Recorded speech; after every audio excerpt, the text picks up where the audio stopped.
आज इस हिंदी दिवस समारोह पर उपस्थित हैदराबाद नगर के सभी सम्माननीय नागरिक बंधुओं, सभी सम्माननीय माताओं बहनों, मंच पर आसीन परम सम्माननीय श्री लोनिया जी, मेरे सहयोगी भाई श्रीधर राव जी, अन्य सभी को मैं आज प्रणाम करता हूँ।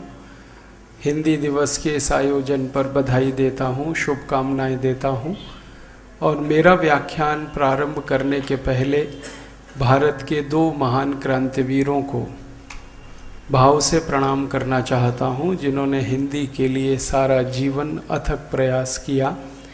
एक थे परम पूजनीय स्वामी दयानंद सरस्वती, जो मूलतः गुजरात में पैदा हुए, जिनकी मातृभाषा गुजराती थी, लेकिन सारा जीवन हिंदी की स्थापना के लिए, हिंदी का गौरव बढ़ाने के लिए, हिंदी का सम्मान बढ़ाने के लिए काम करते रहे। और उनके द्वारा जो स्थापित संस्था आर्य समाज, उसने तो दक्षिण भारत में, विशेष रूप से आंध्र प्रदेश में, हिंदी की स्थापना के लिए बहुत बड़ा आंदोलन चलाया था। एक समय था जब निजाम ने हिंदी पर पाबंदी लगाने का काम किया था, कोशिश की थी।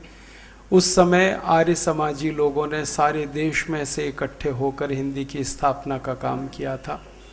तो उन सभी आर्य समाजियों को प्रणाम करता हूँ। परम पूजनीय स्वामी दयानंद जी को भावपूर्वक प्रणाम करता हूँ, उनकी स्मृति को वंदन करता हूँ, जिन्होंने हमें हिंदी के सम्मान के लिए लड़ना सिखाया और उसका रास्ता दिखाया।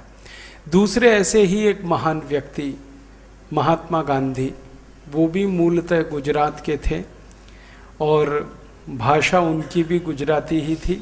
लेकिन पहली बार भारत देश में सन 1918 में 29 मार्च 1918 को महात्मा गांधी ने घोषणा की थी कि अब जल्दी ही हिंदी को भारत की राष्ट्रभाषा बना देना चाहिए, क्योंकि इसके अलावा दूसरी कोई भाषा नहीं है जो राष्ट्रभाषा का स्थान ले सकती है। और ये महात्मा गांधी ने उस समय कहा था जब अंग्रेजों का दमन चक्र इस देश में चल रहा था, अंग्रेजी और अंग्रेजियत हावी थी, तब गांधी जी ने इसकी घोषणा की थी। और उसी के बाद से कांग्रेस ने इस हिंदी को महत्व देना और सम्मान देना शुरू किया था। आपको हैरान होने वाली बात कहूँगा कि 1918 के पहले कांग्रेस के ज़्यादातर प्रस्ताव अंग्रेजी में पास होते थे। कांग्रेस वर्किंग कमेटी की जितनी बैठकें हुई 1918 के पहले, ज़्यादातर प्रस्ताव अंग्रेजी में होते थे। जब महात्मा गांधी ने घोषणा की, उसके बाद से हिंदी में प्रस्ताव पास होने लगे और हिंदी का थोड़ा सा महत्व राजनीतिक लोगों के सामने बढ़ा। तो मैं महात्मा गांधी की स्मृति को प्रणाम करता हूँ, जिन्होंने हिंदी के लिए बहुत ताकत से, बहुत जोर से सारे देश में प्रयास किया। और इस हद तक प्रयास किया कि किसी भी क्षेत्र में महात्मा गांधी गए 1918 के बाद, हर जगह हिंदी में बोले, हर जगह हिंदी में बोले। केरल गए तो हिंदी में बोले, यहाँ आंध्र प्रदेश आए तो हिंदी में बोले, कर्नाटक गए तो हिंदी में बोले। और एक दिन तो उन्होंने यहाँ तक कह दिया था कि सारी दुनिया को बता दो कि मोहनदास करमचंद गांधी अंग्रेजी भूल गया।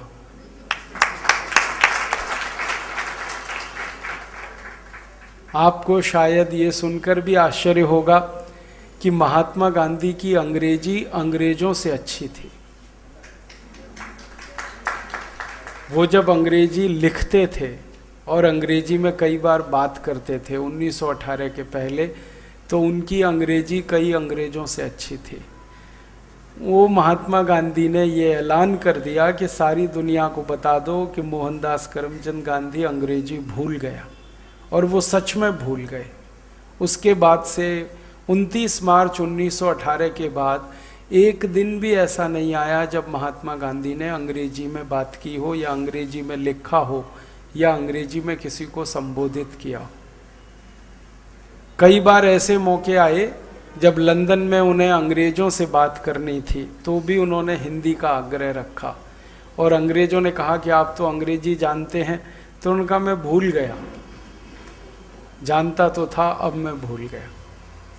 तो अंग्रेजों को उनकी हिंदी समझने के लिए दुभाषिया रखना पड़ा। ऐसे हिंदी के प्रबल आग्रही महात्मा गांधी, ऐसे ही प्रबल आग्रही परम पूजनीय स्वामी दयानंद सरस्वती, इन दोनों को प्रणाम करते हुए मेरे व्याख्यान की शुरुआत करूंगा। हम सब हिंदी दिवस मनाते हैं 14 सितंबर को सारे देश में, और ये शायद हमें इस बात की याद दिलाने के लिए है कि हिंदी को अभी राष्ट्रभाषा का स्थान मिलना बाकी है। इसलिए हर साल हम अपने को तैयार करते हैं और अपने संकल्पों को नया करते हैं, ताकि अगले 1 साल तक जहाँ जहाँ संभव हो लड़ सकें। हमारे भारत का दुर्भाग्य है, सच बात है, कि आज़ादी के 64 साल के बाद भी हमारी राष्ट्रभाषा को हम संवैधानिक स्थान नहीं दिला पाए। और संवैधानिक स्थान चूँकि नहीं है हिंदी को, इसलिए सरकारी महकमे में, सरकारी कामों में हिंदी की इज्जत नहीं है। ये सच है कि भारत में सबसे ज़्यादा हिंदी बोली जाती है, हिंदी पढ़ी जाती है, हिंदी समझी जाती है, सबसे ज़्यादा। और भारत के अलावा दुनिया में इस समय दूसरे नंबर की सबसे बड़ी भाषाओं में दूसरे नंबर की भाषा है हिंदी। पहले स्थान पर मानी जाती है चीनी भाषा। 138 करोड़ लोग उसे बोलते हैं, समझते हैं, सुनते हैं, पढ़ते हैं। उसके बाद करीब 120 करोड़ लोग हैं सारी दुनिया में जो हिंदी बोलते हैं, समझते हैं, पढ़ते हैं, जानते हैं। और इन 120 करोड़ में 100 करोड़ से ज़्यादा तो भारत में हैं और करीब 20 करोड़ भारत के बाहर हैं। दुनिया में ऐसे कई देश हैं, जैसे मॉरिशस है जहाँ पर हिंदी बोली जाती है, पढ़ी जाती है, समझी जाती है। सूरीनाम है जहाँ पर हिंदी बोली जाती है, समझी जाती है, पढ़ी जाती है।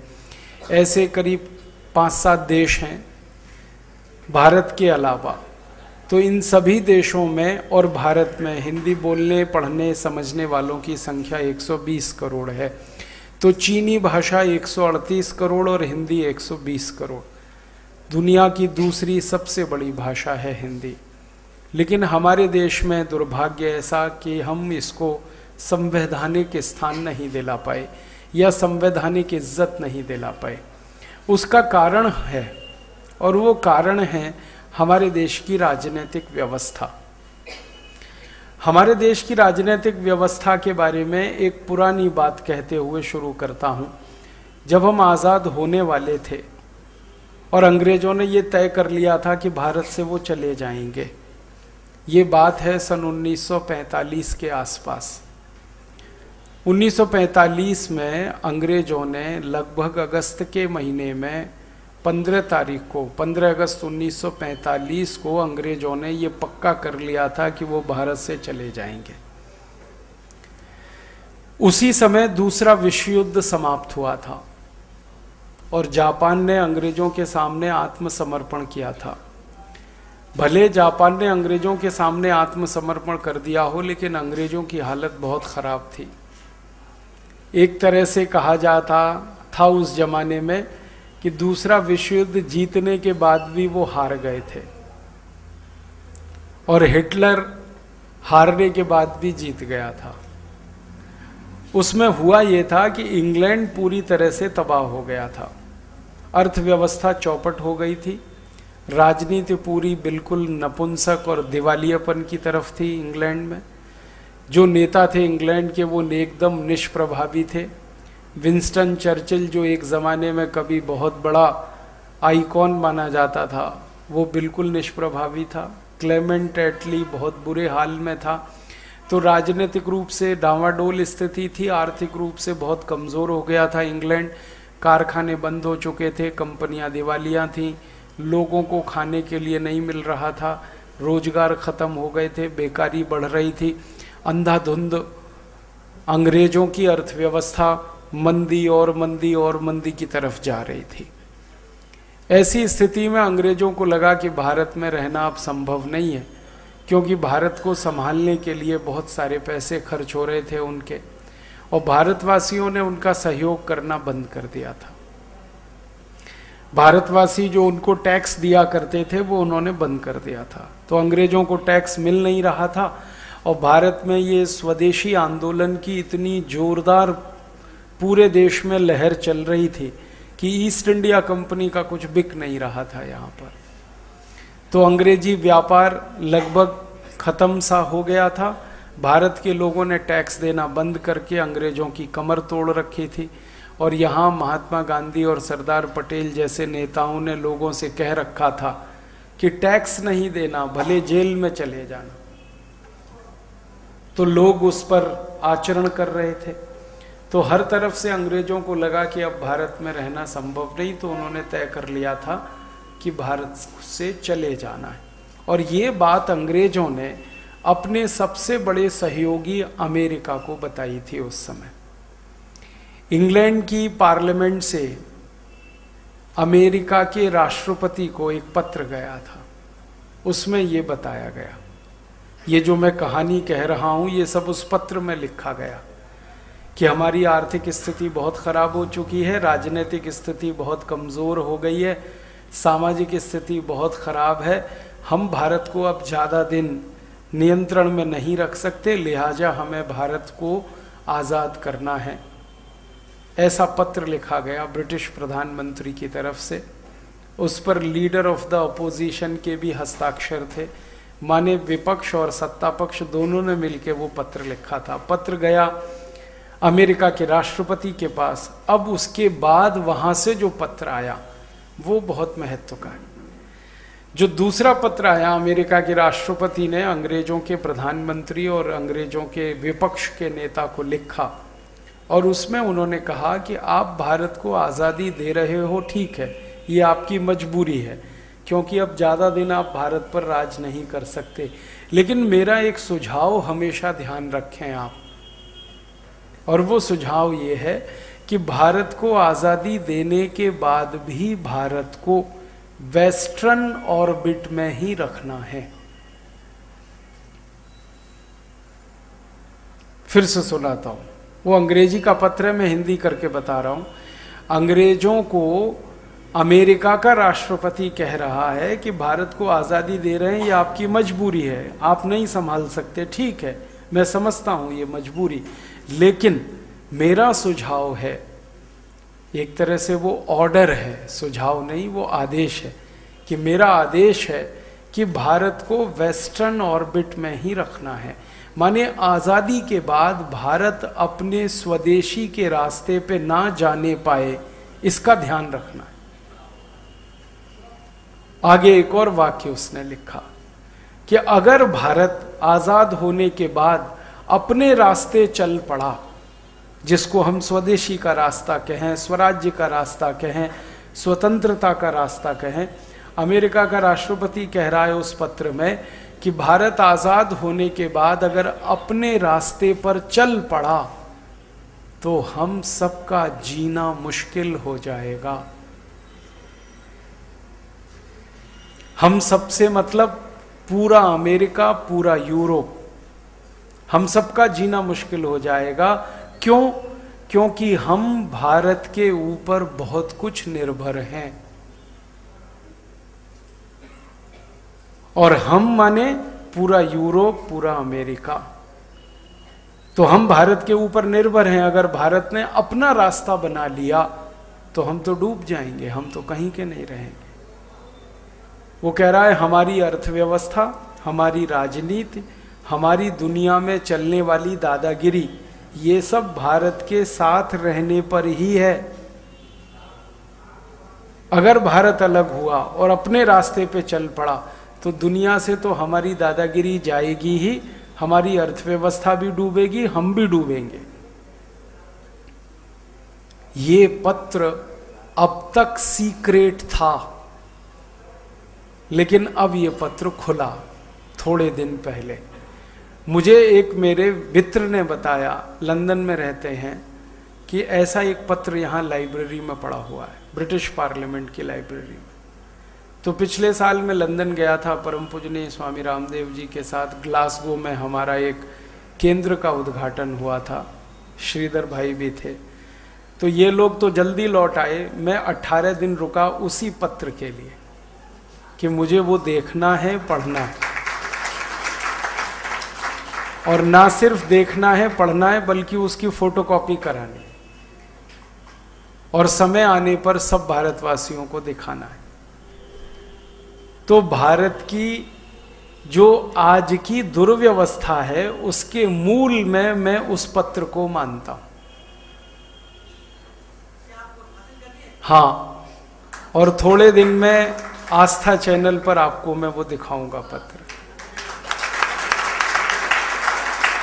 वो पत्र भी दिखाऊंगा आस्था पे, संस्कार पे, और उस पर मैं एक पुस्तक भी लिख रहा हूं, क्योंकि वो एक पत्र है, ऐसे हजारों पत्र हैं जो कभी विंस्टन चर्चिल ने अमेरिका के राष्ट्रपति को लिखे, कभी अमेरिका के राष्ट्रपति ने विंस्टन चर्चिल को लिखे, कभी एटली ने अमेरिका के राष्ट्रपति को लिखे, कभी अमेरिका के राष्ट्रपति ने एटली को लिखे। अमेरिका और इंग्लैंड के बीच में ये जो पत्राचार हुआ है, ऐसे शायद 20,000 पत्र होंगे। उनमें से कुछ अभी हमारे हाथ में आए हैं, उनको हम सारे देश के लिए सार्वजनिक करेंगे, तो हमारी आज की दुर्व्यवस्था की जड़ें कहाँ हैं वो हमें अंदाज़ा लगेगा। ये पत्र में बहुत स्पष्टता के साथ अमेरिका के राष्ट्रपति ने कह दिया कि आज़ादी दे दो भारत को, लेकिन रखना इसको वेस्टर्न ऑर्बिट में है। परिणाम क्या हुआ कि अंग्रेजों ने इस पत्र को अपनी नीति का आधार बनाया। एटली और चर्चिल दोनों ने मिलकर तय किया कि भारत की आज़ादी देनी है तो उसकी शर्तें क्या होनी चाहिए। कंडीशनल, शर्तों पर आज़ादी। आज़ादी कभी शर्तों पे न ली जाती है न दी जाती है, लेकिन भारत की आज़ादी शर्तों पे आई, क्योंकि अमेरिका के राष्ट्रपति ने जब ये कह दिया इनको, तो इनकी अकल में बात बैठ गई कि भारत को अपने साथ ही रखना है, क्योंकि इतना बड़ा बाजार है भारत, इतने बड़े पैमाने पर कच्चे माल का उत्पादक है भारत, और इतनी बड़ी जनसंख्या भारत की जो कंज्यूमर हो सकती है यूरोप और अमेरिका के सामानों की, दुनिया के किसी भी देश में संभव नहीं है।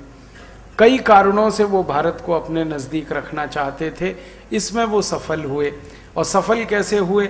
जब उन्होंने आज़ादी दी हमें, तो उसके लिए एक बाकायदा समझौता किया, ट्रांसफ़र ऑफ पावर एग्रीमेंट, और उसमें जो शर्तें रखी, उन शर्तों के चक्कर में आज तक हिंदी हमारी संवैधानिक राष्ट्रभाषा नहीं बन पाई।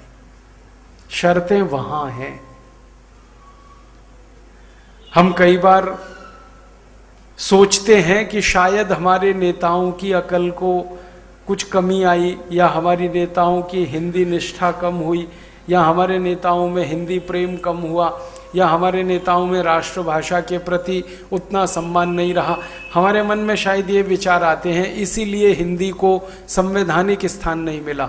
ये सब बातें दोयम हैं, बाद की हैं।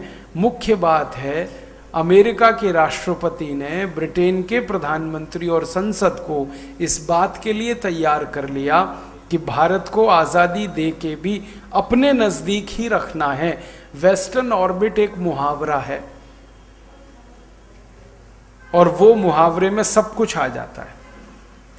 माने भारत की आज़ादी के बाद भारत की भाषा ना हो, भारत की भूषा ना हो, भारत का भोजन ना हो, भारत का भजन ना हो, भारत की भेषज ना हो, भारत का कुछ भी ना हो, बस भारत आज़ाद हो, नाम के लिए, कहने के लिए।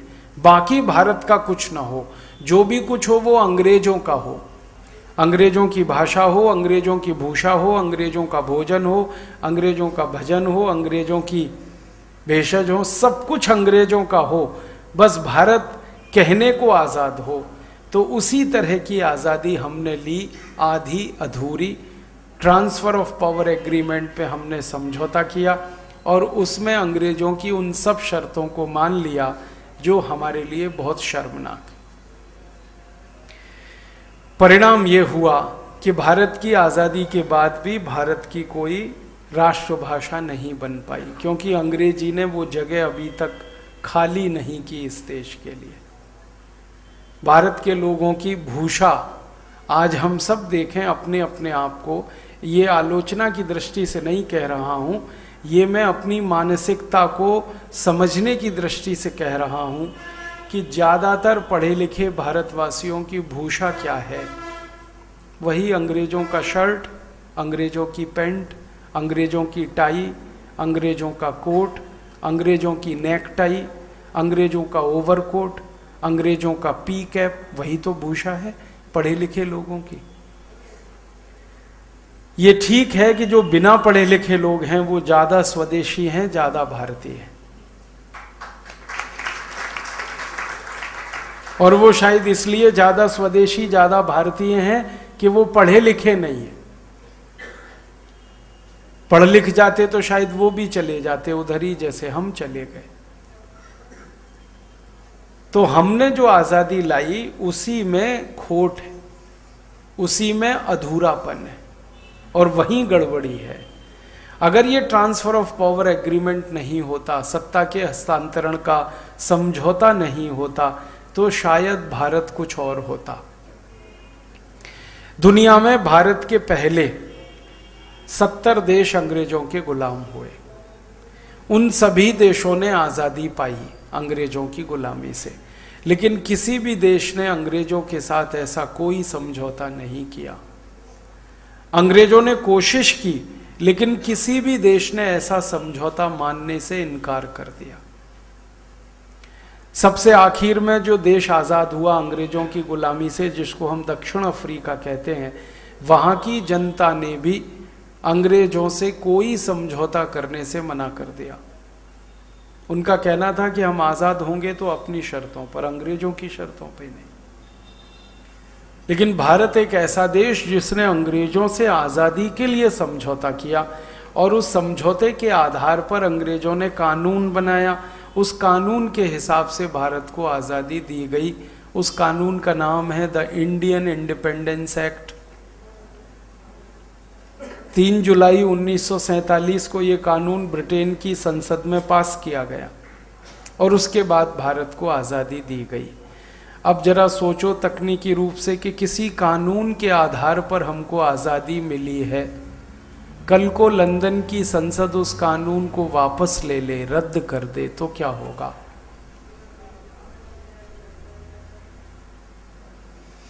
ये अलग बात है कि अब अंग्रेजों में उतना दम नहीं बचा कि वो यहाँ आकर हम पर राज कर पाए। वो बहुत कमज़ोर हो गए हैं, देश बहुत कमज़ोर हो गया है, सारी दुनिया में उनकी दादागिरी ख़त्म हो गई है, सारी दुनिया से उनका दबदबा ख़त्म हो गया है। ये सही बात है, लेकिन तकनीकी प्रश्न है वो ये कि कल को इंडियन इंडिपेंडेंस एक्ट अगर रिपील कर दिया जाए, जिसके आधार पर आपको आज़ादी मिली, तो आपकी हैसियत क्या होगी? बहुत गंभीर प्रश्न है। और ये जो इंडियन इंडिपेंडेंस एक्ट है, इसी की जड़ में है हिंदी राष्ट्रभाषा ना बने, इसी की जड़ में अंग्रेजी ही भारत पर लदी रहे, इसी की जड़ में है। इसी की जड़ में है कि भारत का समाज 2 संप्रदायों के आधार पर बटे, हिंदू और मुसलमान। दुनिया में किसी भी देश के बंटवारे संप्रदायों के आधार पर नहीं हुआ करते, किसी भी देश में। भारत में हुआ बंटवारा वो इसी कानून के आधार पर। अब हमारे देश की संसद में जब जब मैंने ये सवाल उठाया, संसद में मतलब सांसदों से, वो कहते राजीव भाई हमारा तो संविधान लागू हो गया ना 1950 को, तो अब इसका तो कोई मतलब नहीं है।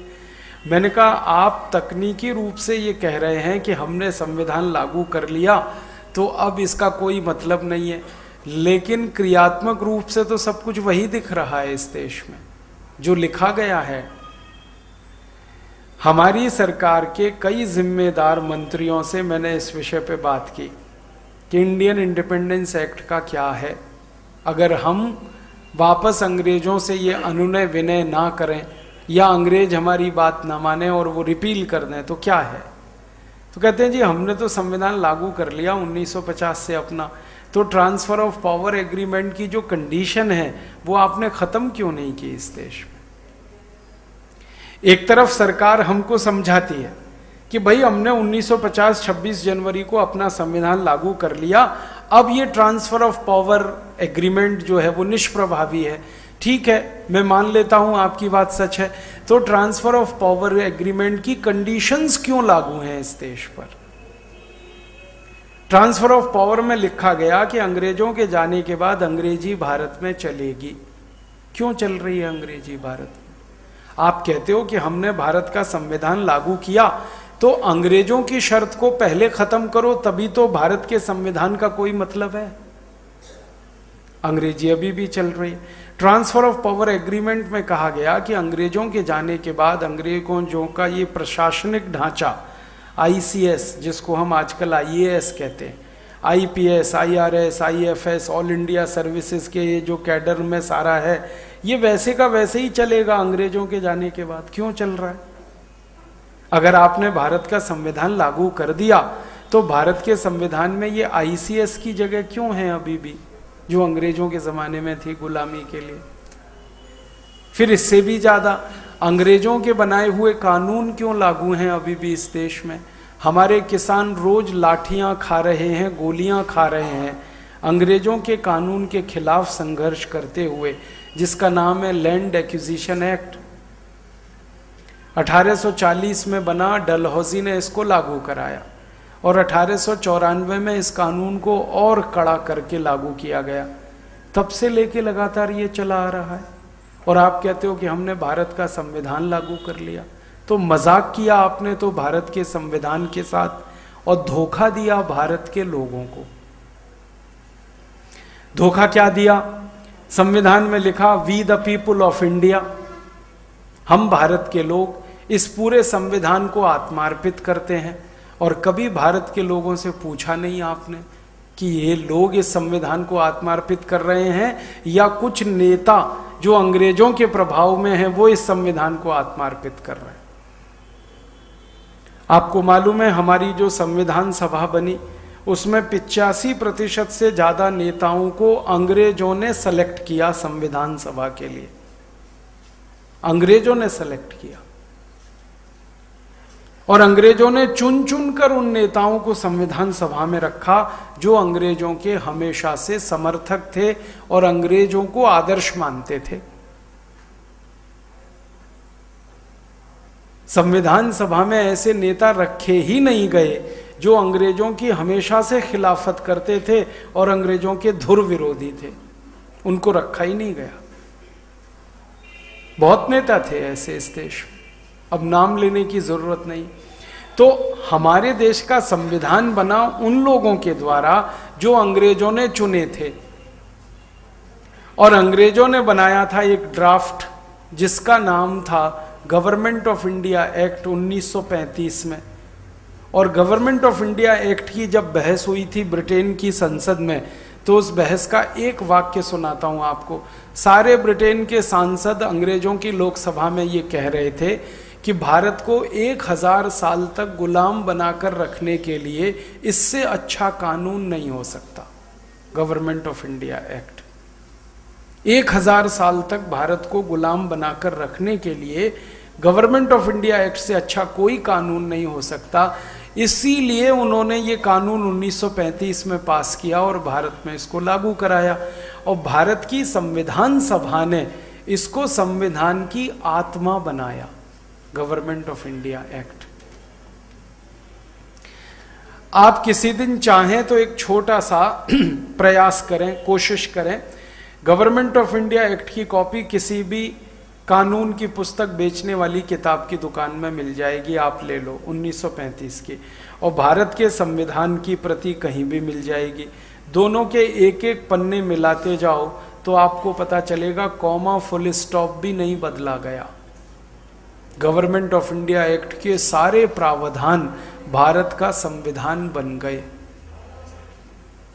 बहस भी नहीं हुई कि हम कर क्या रहे हैं। अब हुआ क्या कि एक तरफ हमने भारत के लोगों से यह कहा कि हमने हमारा संविधान बना लिया है और उसको 26 जनवरी 1950 को आत्मार्पित कर लिया है, दूसरी तरफ उस संविधान में वो सारी शर्तें आपने रखी जो अंग्रेजों ने गवर्नमेंट ऑफ इंडिया एक्ट में रखी थी। तो ये एक तरह से भारत के करोड़ों लोगों के साथ धोखा। और जब, अब मूल बात पे मैं आता हूं, जब संविधान सभा में ये बहस आई कि भाई कानून कौन से होंगे, तो बना दिया कि जो अंग्रेजों ने लगाए हैं वही कानून हम चलाते रहेंगे।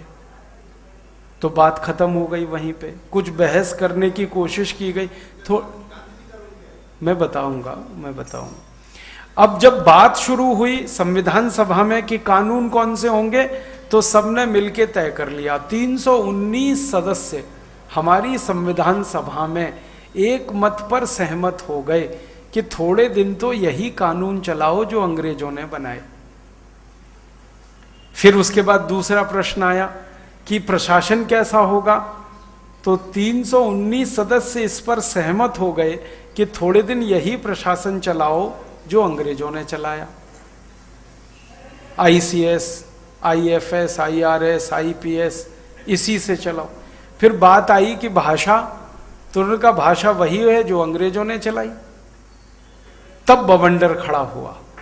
और गांधी जी की जो बात आपने पूछी, यहां गांधी जी ने कहा कि अगर ये संविधान बन रहा है भारत का, गांधी जी तो पहले ही यहाँ से चले गए संविधान पूरा होने से पहले, लेकिन संविधान बनने की प्रक्रिया महात्मा गांधी के सामने शुरू हो गई थी। संविधान सभा की कुछ बैठकें गांधी जी के जिंदा रहते रहते हो चुकी थी। तो उन बैठकों में जब ये बात आने लगी कि कानून वही जो अंग्रेजों के बनाए हुए, प्रशासन वही जो अंग्रेजों का बनाया हुआ, संसद वही जो अंग्रेजों की बनाई हुई, फिर जब भाषा की बात आई तो उसमें तय कर लिया इन सब सदस्यों ने मिलकर कि भाषा वही जो अंग्रेजों ने चलाई, माने अंग्रेजी, हिंदी की बात ही कोई ना करे।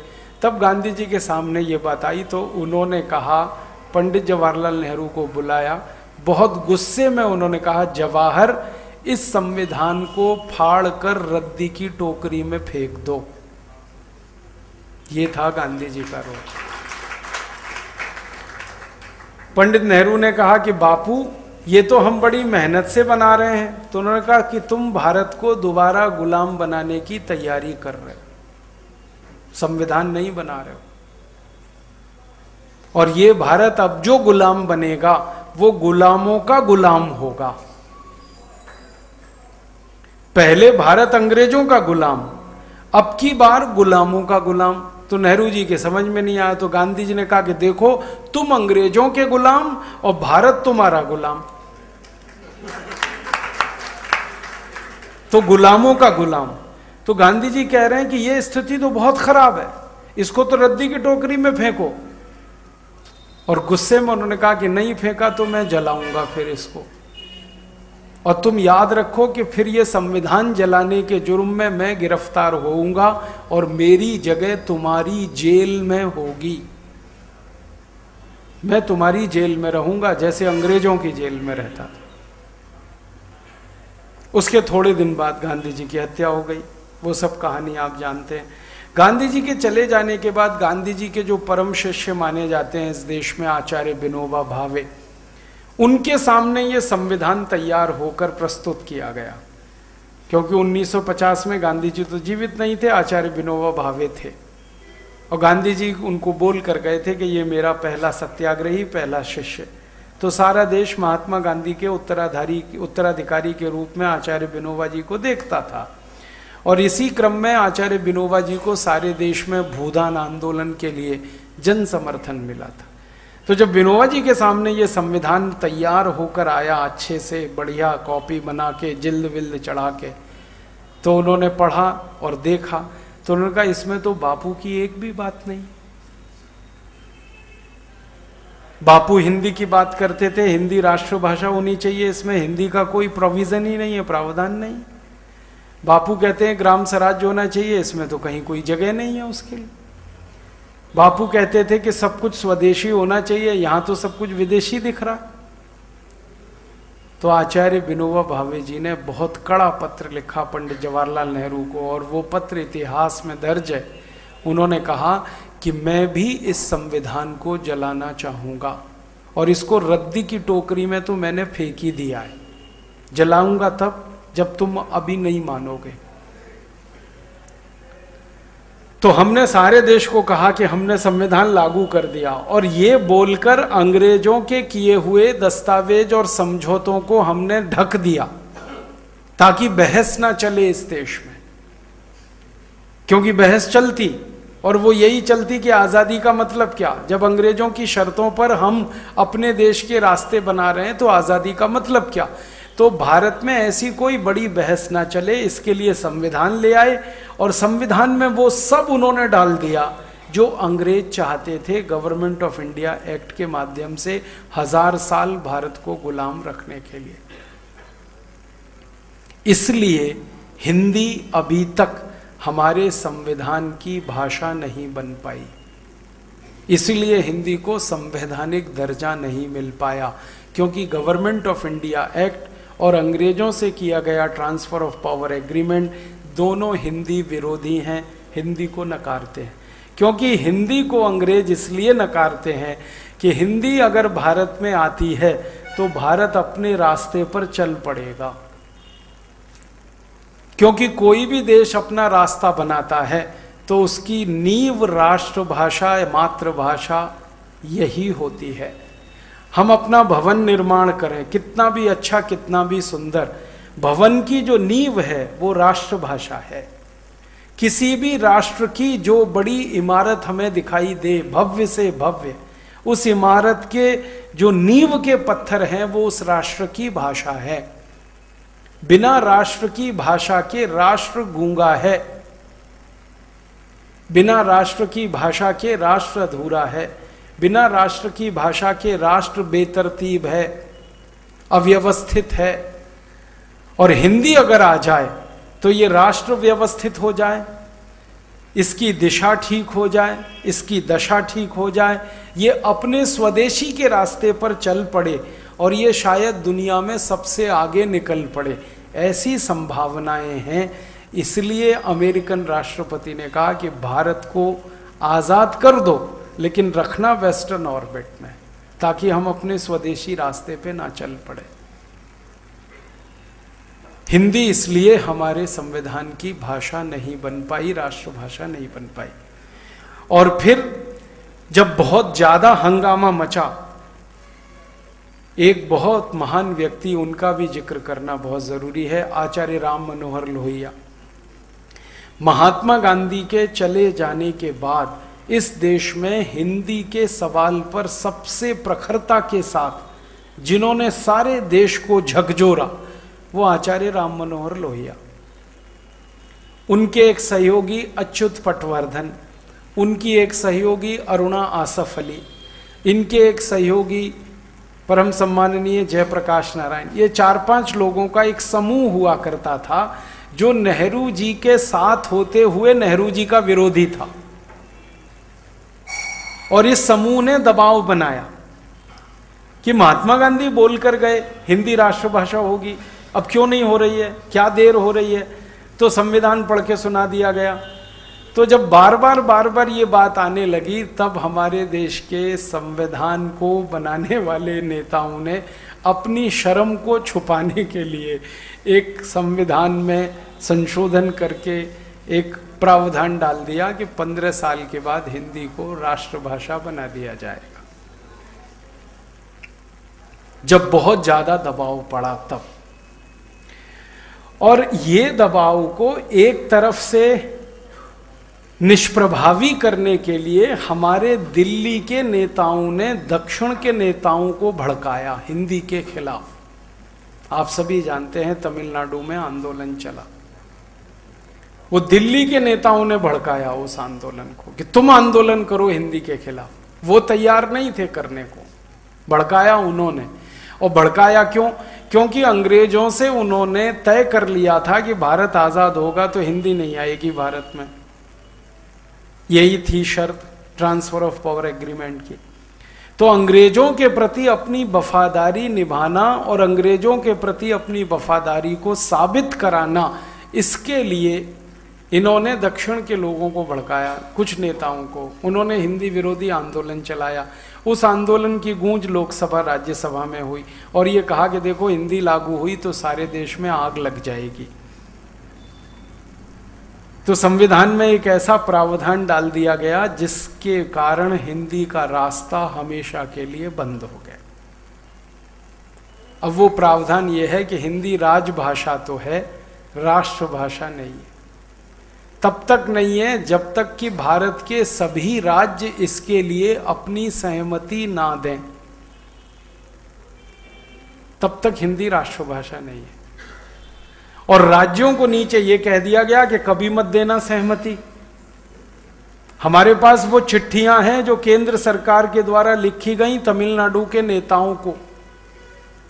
शर्म आती है कि वो चिट्ठियां प्रधानमंत्री कार्यालय से जारी हुई हैं, शर्म आती है। एक तरफ लोगों को यह कहा जा रहा है कि आप शांत रहो, धीरज रखो, हम हिंदी को स्थान दिलाएंगे। दूसरी तरफ प्रधानमंत्री कार्यालय से चिट्ठियां आ रही हैं तमिलनाडु के मुख्यमंत्री को कि आप होने मत देना। तो ये मैंने जो थोड़ी देर पहले कहा ना, 120 करोड़ लोगों से धोखा, हमारे देश के लोगों से धोखा, हमारे लोगों द्वारा, नेताओं के द्वारा, ये है हमारी आजादी की कहानी। तो संविधान में हमारे आंसू पोंछने के लिए डाल दिया कि 15 साल के बाद हिंदी को भारत की राष्ट्रभाषा का दर्जा मिलेगा, लेकिन शर्त यह है कि सभी राज्य उसके लिए सहमति दें। तो वो 15 साल अभी तक पूरे ही नहीं हो पा रहे हैं, क्योंकि कोई राज्य सहमति देने को तैयार नहीं है, क्योंकि राज्यों को पहले से कह दिया गया देना मत सहमति। हां, तो हिंदी फंस गई। इसलिए हिंदी हमारे संविधान की भाषा या संवैधानिक दर्जा अभी तक हासिल नहीं कर पाई। ये चालबाजी, ये धोखाधड़ी भारत के उन लोगों के साथ जिनका वोट लेकर हमारे नेता 64 साल संसद में बैठते रहे, उन लोगों से धोखाधड़ी। और उस देश में धोखाधड़ी जहां 100 करोड़ से ज्यादा लोग हिंदी जानते हों, हिंदी समझते हों, हिंदी पढ़ते हों, हिंदी लिखते हों, 100 करोड़ से ज्यादा लोग, उस देश के साथ ये धोखाधड़ी। थोड़ा आगे बढ़ूं, इस धोखाधड़ी को बनाए रखने के लिए कुछ कुतर्क विकसित किए गए। उनमें से पहला कुतर्क ये कि हिंदी वैज्ञानिक भाषा नहीं है। अंग्रेजी हम इसलिए लगाए हुए हैं इस देश में कि हिंदी की भाषा वैज्ञानिकता वाली नहीं है, और यह सिद्ध कर दिया कि अंग्रेजी बहुत वैज्ञानिक है। मैंने इस पर थोड़ा अभ्यास किया कि अंग्रेजी कितनी वैज्ञानिक है, तो पता चला अंग्रेजी हिंदी से भी गई बीती है। मैं आपको सच जानकारी दे रहा हूं, अंग्रेजी से भी गई बीती, माफ करना, हिंदी से भी गई बीती अंग्रेजी है विज्ञान के मामले में। किसी देश की भाषा की वैज्ञानिकता का आधार होता है कि उस भाषा में विज्ञान की कितनी पुस्तकें लिखी गई, कितने शोध प्रबंध, जिनको आप रिसर्च पेपर कहते हैं, वो प्रस्तुत किए गए, और कितने ज़्यादा विज्ञान के शब्दों को समाहित करने की ताकत उस भाषा में है। अंग्रेजी का हाल तो बहुत खराब है। आपको मालूम है दुनिया में सबसे कम विज्ञान की पुस्तकें अंग्रेजी भाषा में ही लिखी गई हैं, पूरी दुनिया। अगर विज्ञान में लिखी जाने वाली पुस्तकों को आधार बनाएं तो सबसे ज्यादा विज्ञान की पुस्तकें लिखी गई हैं रूसी भाषा में, सबसे ज्यादा। विज्ञान और गणित, गणित भी विज्ञान का ही हिस्सा है, तो विज्ञान और गणित में सबसे ज्यादा पुस्तकें हैं रूसी भाषा में। और अंग्रेजी का नंबर अगर हम लगाएं तो रूसी भाषा के बाद फ्रेंच आती है, फ्रेंच के बाद जर्मन आती है, जर्मन के बाद स्पेनिश आती है, उसके बाद हिंदी का नंबर है। अंग्रेजी का नंबर तो 10वां है। सबसे बड़ा झूठ फैलाया पूरी दुनिया में कि अंग्रेजी वैज्ञानिकों की भाषा है, बिल्कुल नहीं है। आपको सुनकर हैरानी होगी, इंग्लैंड में जितने बड़े वैज्ञानिक हुए, इंग्लैंड से मतलब ब्रिटेन पूरा, इंग्लैंड, आयरलैंड और न्यू साउथ वेल्स सब मिला के मैं इंग्लैंड की बात करूंगा, ब्रिटेन, तो ब्रिटेन में जितने वैज्ञानिक हुए उनमें से किसी ने अंग्रेजी में काम नहीं किया। ज्यादा ब्रिटेन के वैज्ञानिकों ने काम किया स्कॉटिश में। स्कॉटिश अंग्रेजी से अलग भाषा है, आपको मालूम है। अधिकांश वैज्ञानिक स्कॉटिश हैं, इंग्लैंड के, ब्रिटेन के। स्कॉटिश में काम किया उन्होंने। और दूसरे नंबर पर जितने वैज्ञानिक हैं ब्रिटेन में, वो हैं आयरिश भाषा के, आयरलैंड की भाषा आयरिश।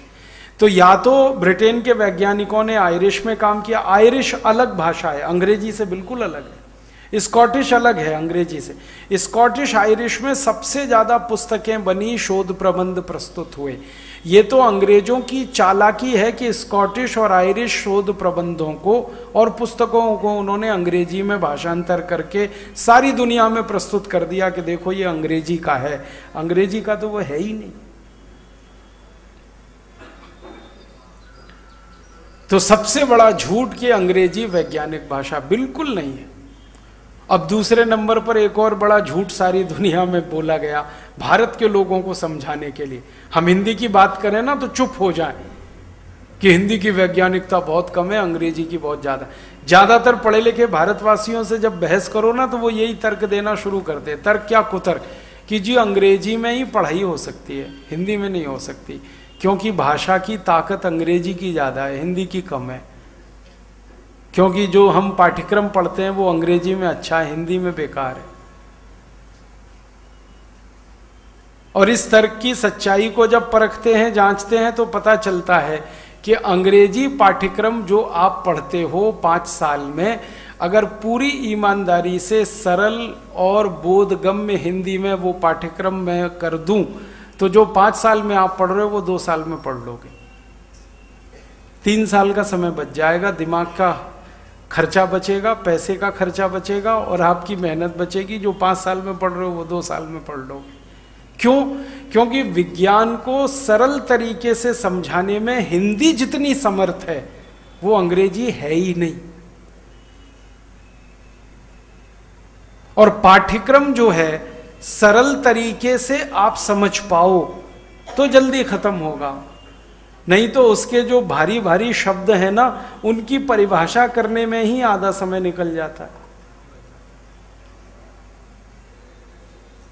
सबसे बड़ा झूठ भारत में फैला दिया।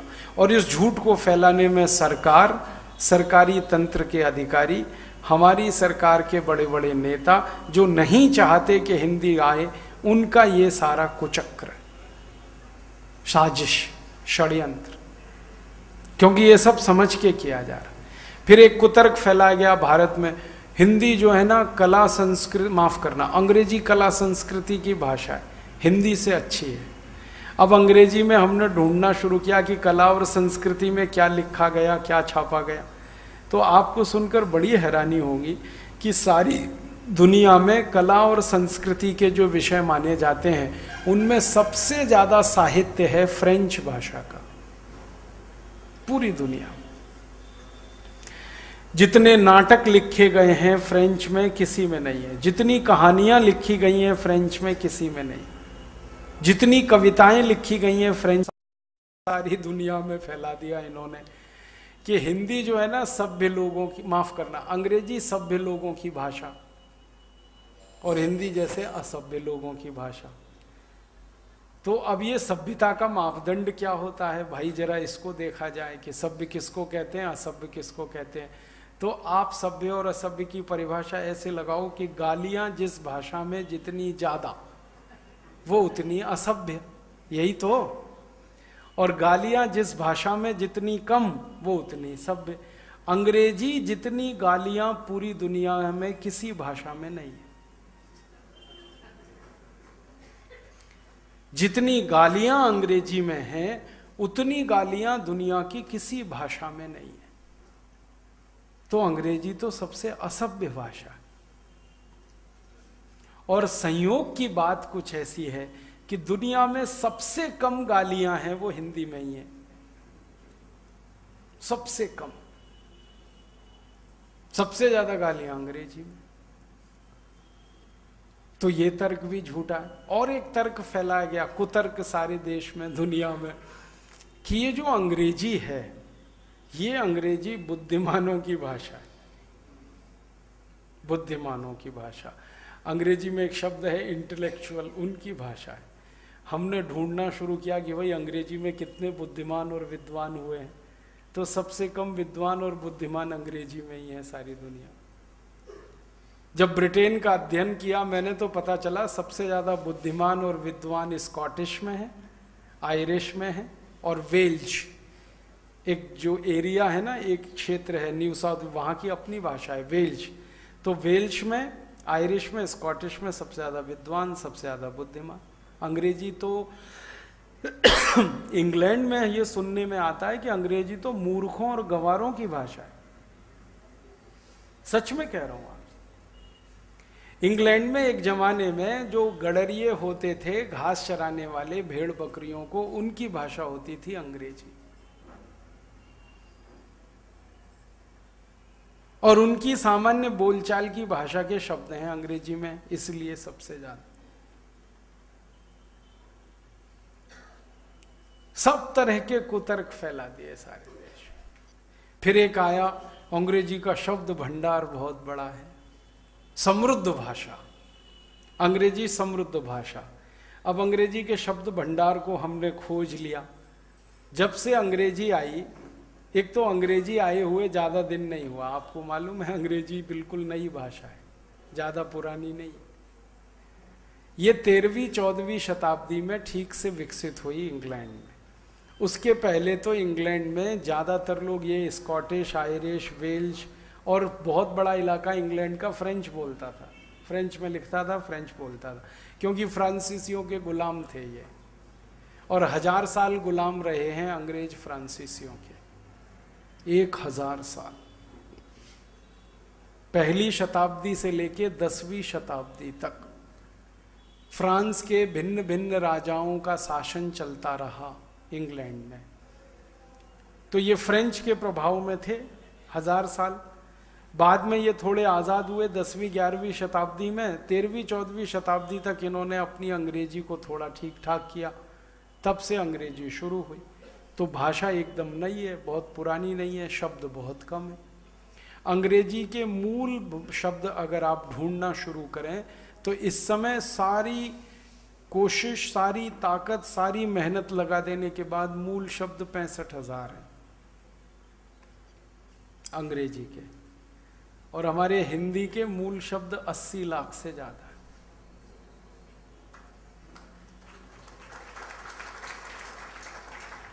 और अगर संस्कृत को हिंदी की मां मान लें, वैसे तो है ही, मान क्या लें, संस्कृत हिंदी को अगर हम एक ही जैसा माने, क्योंकि संस्कृत को माने आम आदमी की बोलचाल में लाते लाते हिंदी बनी है, ऐसे ही हुआ है ना इस देश में, संस्कृत में से हिंदी का विकास। तो संस्कृत के अगर शब्दों की संख्या, तो ये तो 102 करोड़ से ज्यादा है। मूल हिंदी शब्द 80 लाख, संस्कृत वाले तो 102 करोड़ से ज्यादा है। और धातुओं के जो रूप हम जो है ना, संस्कृत में धातु होती है, धातु रूप, तब तो शब्द 102 अरब 80 करोड़ से ज्यादा हो जाते हैं। 102 अरब 80 करोड़, इतने शब्दों का भंडार तो दुनिया की किसी भाषा में नहीं। और हमारे यहाँ मूर्ख लोग ये तर्क देते रहते हैं कि समृद्ध भाषा अंग्रेजी, 65,000 कुल शब्द है। और अंग्रेजी में जो बाकी शब्द हैं ना, जो आपको डिक्शनरी में दिखाई देते हैं, वो तो सब दूसरी भाषाओं के हैं। फ्रेंच में से लिया, लैटिन में से लिया, जर्मन में से लिया, आयरिश में से लिया, स्कॉटिश में से लिया, वेल्श में से लिया, हिंदी में से बहुत सारे शब्द उन्होंने ले रखे हैं, क्योंकि उनको उसका अभी तक भाषांतर करना नहीं आ पाया। तो बहुत सारी भाषाओं से लेके मिला के आपने शब्दकोश बना लिए जिसमें 2.5 लाख 5 लाख शब्द हैं। मूल शब्द तो 65,000 ही है। और यही कारण है कि दुनिया की सभी अंतरराष्ट्रीय संस्थाओं में अंग्रेजी कामकाज की भाषा नहीं है। संयुक्त राष्ट्र का सारा कामकाज फ्रेंच में होता है, और संयुक्त राष्ट्र की सभी संस्थाओं का कामकाज फ्रेंच में होता है, अंग्रेजी में नहीं होता, क्योंकि शब्द नहीं है। मैं तो हैरान हो गया जब ये सब मैंने खोजना शुरू किया, तो ऐसी ऐसी बातें पता चली कि हमको बिल्कुल उल्टा पढ़ा दिया गया पिछले 64 साल उसका। तो हिंदी दुनिया में शब्दों के भंडार में अंग्रेजी से बहुत ऊंची है। मैं तो आपको हिंदी की बात नहीं करता, हिंदी की एक बोली की बात करूं। बोली जैसे ब्रज भाषा, जैसे अवधी। हिंदी तो इन सब का मिश्रित रूप ही है ना, ब्रज भाषा भी है, अवधी भी है, तो फिर ये भी है, भोजपुरी भी है। तो हमारी अवधी के शब्द अंग्रेजी से ज्यादा है, अवधी के शब्द, ब्रज भाषा के शब्द अंग्रेजी से ज्यादा है, भोजपुरी के शब्द अंग्रेजी से ज्यादा है। हमारे यहां भारत में एक क्षेत्र है कन्नौज, कानपुर के आसपास, तो वहां की स्थानीय बोली है कन्नौजी। कन्नौजी बोली के शब्द अंग्रेजी से ज्यादा है। तो हमारी तो स्थानीय बोलियां जिनकी संख्या 1632 है इस देश में, 1632 बोलियां हैं जो जीवित हैं इस समय देश में। इनमें से एक एक बोली के शब्द अंग्रेजों से 3 गुने 4 गुने ज्यादा है, अंग्रेजी से। तो किसी मामले में हिंदी कम नहीं है, बल्कि अंग्रेजी से सवाई है, ड्योढ़ी है, 2 गुनी है, कहीं कहीं 3 गुनी है, कहीं कहीं 5 गुनी। और इसका उल्टा हमको 64 साल बताते रहे हमारे सरकारी अधिकारी, हमारे बड़े बड़े प्रधानमंत्री, हमारे बड़े बड़े तमाम दूसरे नेता, ताकि भारत के लोग हिंदी पे गौरव ना कर पाए। ये सब इसलिए किया गया कि हिंदी की हीनता में हम डूबें और अपनी हिंदी को डुबोएं। हम यही माने कि हमारी हिंदी तो वैज्ञानिक नहीं है, हमारी हिंदी तो समृद्ध नहीं है, हमारी हिंदी तो सभ्य लोगों की भाषा नहीं है, हमारी हिंदी में तो कला संस्कृति है ही नहीं, हमारी हिंदी में तो ये नहीं। तो हम में जब ये हीन भावना आ जाएगी तो भाषा तो हमसे भी ज्यादा नीचे गिर जाएगी, क्योंकि भाषा तो ताकत पाती है बोलने वालों के दम पर। भाषा की सबसे बड़ी शक्ति होती है उसको इस्तेमाल करने वाले लोग। जितना ज्यादा भाषा का आप उपयोग करेंगे, भाषा की ताकत उतनी बढ़ेगी। तो कोशिश और षड्यंत्र ये किया गया पिछले 64 साल कि हिंदी का उपयोग करने वाले कम से कम होते जाएं और हीन भाव से भरे रहें हर समय। और वो हम में 64 साल में आ ही गया। 1853 में मैकॉले ने एक बात कही थी। मैकॉले माने थॉमस बेबिंगटन मैकॉले, जिसने अंग्रेजी भारत में लाई, अंग्रेजी को भारत में स्थापित करने वाला जो अंग्रेज मैकॉले, वो 1834 में भारत आया और उसके कुछ साल यहाँ रहा, फिर वापस इंग्लैंड गया और उसने एक बिल पास कराया ब्रिटिश पार्लियामेंट में कि भारत में अंग्रेजी भाषा की शिक्षा शुरू की जाए। तो अंग्रेजी भाषा का बिल तो 1840 में बन गया था, लेकिन किसी कारण से लटकते लटकते 1853 में पास हुआ। तो 1853 में जब बिल पास हुआ ब्रिटिश पार्लियामेंट लोकसभा में, तब उसने जो भाषण दिया तो उसने कहा कि भारत की हिंदी भारत की रीढ़ की हड्डी है। जरा ध्यान से सुनना इस बात। भारत की जो भाषा हिंदी है वो भारत की रीढ़ की हड्डी है, माने पूरा भारत इसी पे टिका हुआ है। अब इस रीढ़ की हड्डी को तोड़ दो तो भारत हमेशा के लिए गिर पड़ेगा। ये उसके शब्द हैं मैकॉले के। तो मैकॉले ने 1853 में अंग्रेजी भाषा को भारत की शिक्षा का माध्यम बनाने का जो कानून बनवा लिया, वो इसी तर्क के आधार पर, और वो लागू हो गया। अब 1853 से वो लागू हुआ है, 2010 तक भी वही चल रहा है। मैकॉले ने तय कराया था कि भारत में माध्यम अंग्रेजी होगा, सभी भाषा माने ज्ञान का, पढ़ाई का, ज्ञान का, वही आज तक चला आ रहा है। समाज की भाषा हिंदी लेकिन राज की भाषा अंग्रेजी, समाज की भाषा हिंदी, सरकार की भाषा अंग्रेजी, समाज की भाषा हिंदी, विज्ञान, तकनीकी, अर्थशास्त्र, समाजशास्त्र सब विषयों की भाषा अंग्रेजी, समाज की भाषा हिंदी लेकिन स्कूल कॉलेजों की भाषा अंग्रेजी, समाज की भाषा हिंदी लेकिन न्यायालयों की भाषा अंग्रेजी, समाज की भाषा हिंदी लेकिन संसद की भाषा अंग्रेजी। ये सब 1853 वाले कानून के प्रतिरूप हैं। मुझे नहीं लगता कि मैकॉले मर गया है, उसी की आत्मा है जो हम सब में प्रवेश कर गई। मैं अपने आप को भी उसमें मानता हूं, अलग नहीं मानता, क्योंकि हम सब उसी अंग्रेजी शिक्षा में से पढ़कर निकले हैं ना, इसलिए मुझे परिचय देने में अच्छा नहीं लगता। कोई वो सम्मानजनक नहीं है। हम अपनी डिग्रियां बताते हैं, वो एक तरह से अंग्रेजों का सम्मान बढ़ाते हैं हम, उसमें भारत का सम्मान नहीं है, क्योंकि ये डिग्रियां तो सब अंग्रेज बना के गए ना। BA, BCom, BSc, BTech, MTech, MBA, BBA, ये तो सब अंग्रेजों की बनाई हुई। इन्हीं को तो गाते हैं ना हम हर जगह व्याख्यान के पहले। मुझे बिल्कुल नहीं अच्छा लगता कि आप इसको गाएं और फिर सबको इसका हैसियत बताएं कि देखो ये कितना ऊंचा आदमी है, क्योंकि अंग्रेजों के बनाए हुए कागज के टुकड़े हैं इसके पास। भले ऊपर पूरा खाली है लेकिन कागज के कुछ टुकड़े हैं हमारे पास। और हम मूर्खानंद ऐसे हैं कि उन कागज के टुकड़ों को फ्रेम में लगा लगा कर घर में, दीवार पे, ड्राइंग रूम में, डाइनिंग रूम में, ये कागज के टुकड़े जिनका ज्ञान से कोई लेना देना नहीं, वो हमारे लिए महत्व के हैं, क्योंकि हम सब में मैकॉले की आत्मा ने प्रवेश किया हुआ है। सच कह रहा हूं आपसे, आज हिंदी दिवस है तो अपनी आत्मालोचन भी हमें करने की जरूरत है।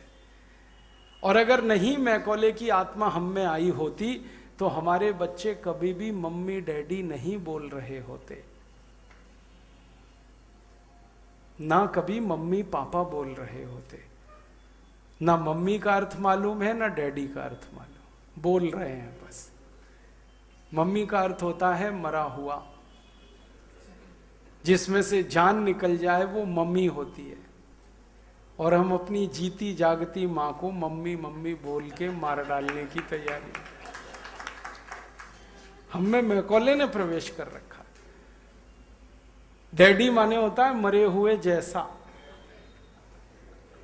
अंग्रेजी शब्द है डैड माने मरा हुआ, डैडी मरे हुए जैसा। तो डैडी बोल रहे हैं, मम्मी बोल रहे हैं, आंटी बोल रहे हैं, अंकल बोल रहे हैं, जिसका कोई मतलब नहीं है। कोई नहीं बता सकता कि आंटी का मतलब चाची है कि ताई है कि बुआ है कि फूफी है कि मामी है कि मौसी है या ये सब है।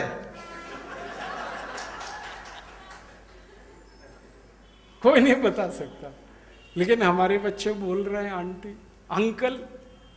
कोई नहीं बता सकता कि वो चाचा है कि ताऊ है कि मामा है कि फूफा है कि मौसा है, या मौसा का मौसा है, मामा का मामा है। कोई नहीं बता सकता, लेकिन हमारे बच्चे बोल रहे हैं अंकल आंटी, क्योंकि मैकॉले ने प्रवेश कर रखा है हमारे अंदर। और ऐसे ऐसे विचित्र अनुभव आते हैं मुझे। मैं किसी के घर में जाता हूं तो क्या दिखाई देता है, पिताजी का नाम रामदयाल, माता जी गायत्री देवी, बेटे का नाम टिंकू। ये मैकॉले की औलाद कहां से आ गया? रामदयाल और गायत्री देवी का टिंकू कहां से पैदा हुआ, ये समझ में नहीं आता।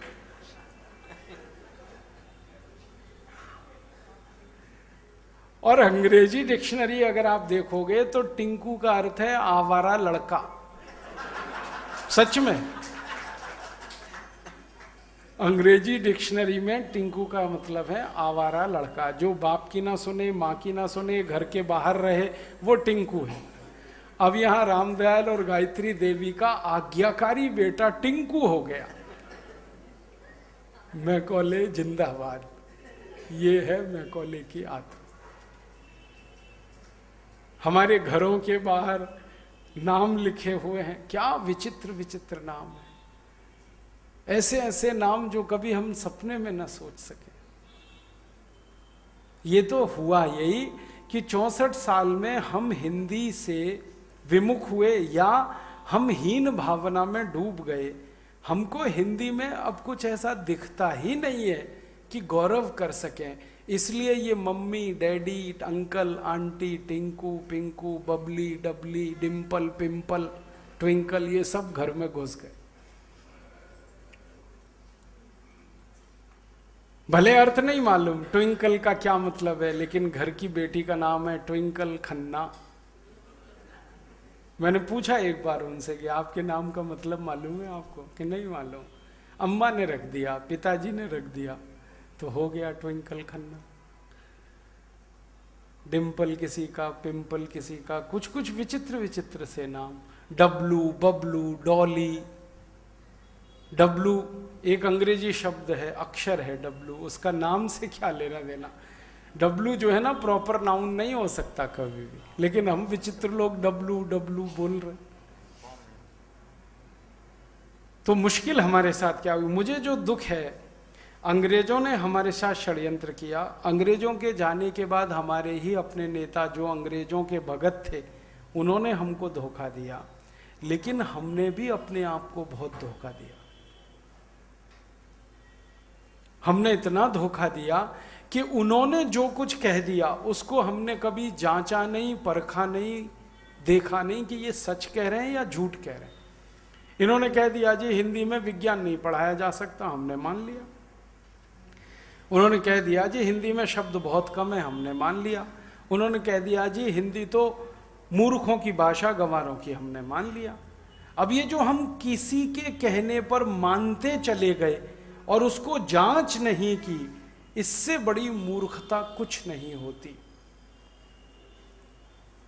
बाहर वाला कोई आके कुछ कह दे और हम उसकी जांच परख ना करें, उस कहे हुए को ही सत्य मान लें, तो ये डूब जाने के बराबर होता है। हम 64 साल में ऐसे ही डूब गए। इसलिए हिंदी का महत्व, हिंदी का सम्मान, हिंदी का गौरव हमसे चला गया तो सरकार ने तो पहले से ही छोड़ रखा था। इसलिए कोई बड़ा आंदोलन नहीं खड़ा होता। कभी हुआ था एक बड़ा आंदोलन आर्य समाजियों के बदौलत, उनकी ताकत, लेकिन उसके बाद तो खत्म। लोहिया जी के जाने के बाद तो सन्नाटा है पूरे देश। हिंदी के लिए कोई आंदोलन नहीं खड़ा हुआ, और जो हो जाता तो ये दिन हमें नहीं देखना पड़ता। जो आज हम रो रहे हैं ना कि हिंदी हमारे संविधान की भाषा नहीं है, इसके लिए रोना अपने आप से भी है कि हमने चूंकि हिंदी को गिरा दिया अपने रोजमर्रा के जीवन में। जब हम उसे सम्मान नहीं देंगे तो दूसरों से आप कैसे अपेक्षा करेंगे कि वो सम्मान दे। तो आज मैं आपसे निवेदन करने आया कि इस हिंदी को अगर सच में आप ईमानदारी से चाहते हैं कि देश के संवैधानिक पद पर ये विराजमान हो, राष्ट्रभाषा ये बने, तो इसके लिए पहले इज्जत आपको इसकी बढ़ानी पड़ेगी, तब सरकार और दूसरे लोग इसकी इज्जत करना शुरू करें। आप इसकी बेइज्जती करते रहें और ये अपेक्षा करें कि सरकार कर देगी, ये नहीं होने वाला। आप पहले इसकी इज्जत शुरू करिए, आप इसका सम्मान शुरू करिए। और मैं फिर कह रहा हूं, किसी भी भाषा की सबसे बड़ी इज्जत और सबसे बड़ा सम्मान वो होता है जब हम भाषा को बार बार इस्तेमाल करते हैं और ज्यादा से ज्यादा उसको प्रयोग में लाते हैं। जितना ज्यादा प्रयोग आप हिंदी का करेंगे, जितना ज्यादा इस हिंदी का इस्तेमाल आप करेंगे अपने रोजमर्रा जीवन से लेकर अपने शोध प्रबंधों तक, उतना ही ज्यादा हिंदी का सम्मान बढ़ेगा। और आप में अगर इसका आत्म गौरव आया, हिंदी का सम्मान आपने बढ़ाया, तो सरकार से तो करवाई लेंगे, वो कौन सी बड़ी बात। सरकार तो कर देगी, बहुत मुश्किल नहीं है अब इस देश में। अब जमाना थोड़ा बदल गया है। कैसे बदल गया? कुछ ऐसा परिवर्तन आया पिछले 20 साल में कि हिंदी दक्षिण से लेकर उत्तर, पूरब से लेकर पश्चिम और भारत के बाहर अमेरिका, यूरोप और कई जगह फैल गई। 20 साल में ये परिवर्तन मैं देख रहा हूं। हिंदी का उपयोग बढ़ रहा है, भारत में ही नहीं, अमेरिका में। संयुक्त राष्ट्र महासभा में अब तक कुछ भाषाओं को विशेष दर्जा मिला हुआ है, जैसे फ्रेंच। संयुक्त राष्ट्र में फ्रेंच तो मूल भाषा है, अरबिक, अरबी भाषा, फिर चीनी, चीन वालों की भाषा, फिर स्पेनिश। तो ऐसे 5-6 भाषाओं को उन्होंने बहुत सम्मान दे रखा है संयुक्त राष्ट्र ने। अब संयुक्त राष्ट्र गंभीरता से सोच रहा है कि हिंदी को भी वही दर्जा मिले जो फ्रेंच को है, स्पेनिश को है, अरबी को है, चीनी को है, वो हिंदी को भी मिले। और संयुक्त राष्ट्र ने इस बार कहा भारत सरकार से कि आपकी भाषा को हम संयुक्त राष्ट्र की भाषा बनाना चाहते हैं, आप इस दिशा में थोड़ा प्रयास करें, हम भी आपका सहयोग करें। तो पता है क्या कहा उन्होंने? संयुक्त राष्ट्र की संस्था है स्थायी समिति, उन्होंने भारत सरकार को एक प्रस्ताव दिया कि हर साल भारत सरकार $70 करोड़ खर्च करे, क्योंकि यहां जब हिंदी को हम फ्रेंच के स्तर पे ले आएंगे तो संयुक्त राष्ट्र में जो भी व्याख्यान और चर्चाएं होती हैं उन सब का हिंदी भाषांतर हमें सबको सुनाना पड़ेगा, जैसे वो फ्रेंच और दूसरी भाषा में सुनाते हैं। तो वो कहते हैं इसमें $70 करोड़ का खर्च है। और इस समय संयुक्त राष्ट्र जो है ना दिवालिया हो गया। वो कहते हैं जी हमारे पास तो पैसे हैं नहीं, हमारे पास तो अपने कर्मचारियों को तनख्वाह देने के पैसे नहीं है, तो आप अगर $70 करोड़ प्रतिवर्ष हमको दे सकें भारत से, तो हिंदी का वो स्तर हो जाएगा जो वहाँ फ्रेंच का है, अरबी का है, चीनी का है, स्पेनिश का है। माने हिंदी की हैसियत संयुक्त राष्ट्र की भाषा वाली हो जाएगी। संयुक्त राष्ट्र इसको सैद्धांतिक रूप से मान चुका है, बस भारत सरकार देरी कर रही है। भारत सरकार अभी तक ये तय नहीं कर पाई है कि ये $70 करोड़ दिए जाएं कि न दिए जाएं।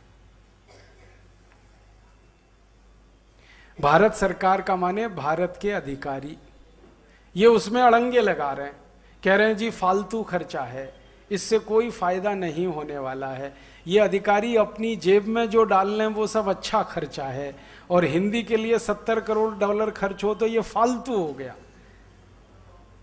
तो ऐसे जिन अधिकारियों ने अड़ंगे लगा रखे हैं उनको हमने चिन्हित कर लिया है, और उन पर हम इतना दबाव डाल रहे हैं कि वो 2-4 महीने में अपने इस दुराग्रह को छोड़ ही देंगे और $70 करोड़ तो निकल ही आएगा। क्योंकि $70 करोड़ कोई बहुत बड़ी रकम थोड़ी है। भारत के देश में जहां 11.5 लाख करोड़ का बजट हो, वहां 400-425 करोड़ रुपए बैठता है। $70 करोड़ कौन सी बड़ी रकम? 350 करोड़ बैठता है। तो 350 करोड़ रुपए कोई बहुत बड़ी रकम नहीं है। अगर हम हर साल ये खर्च करें तो संयुक्त राष्ट्र कहता है कि आपकी भाषा को हम वो दर्जा दे देंगे जो चीनी को है, अरबी को है या फ्रेंच को है, तो सारी दुनिया में हिंदी की इज्जत बढ़ेगी। और एक बार वहां हो गया संयुक्त राष्ट्र में तो भारत में हो जाएगा, क्योंकि हम तो मैकॉले पलट है ना। हम तो तब किसी का सम्मान करते हैं जब वो विलायत से आ जाता है।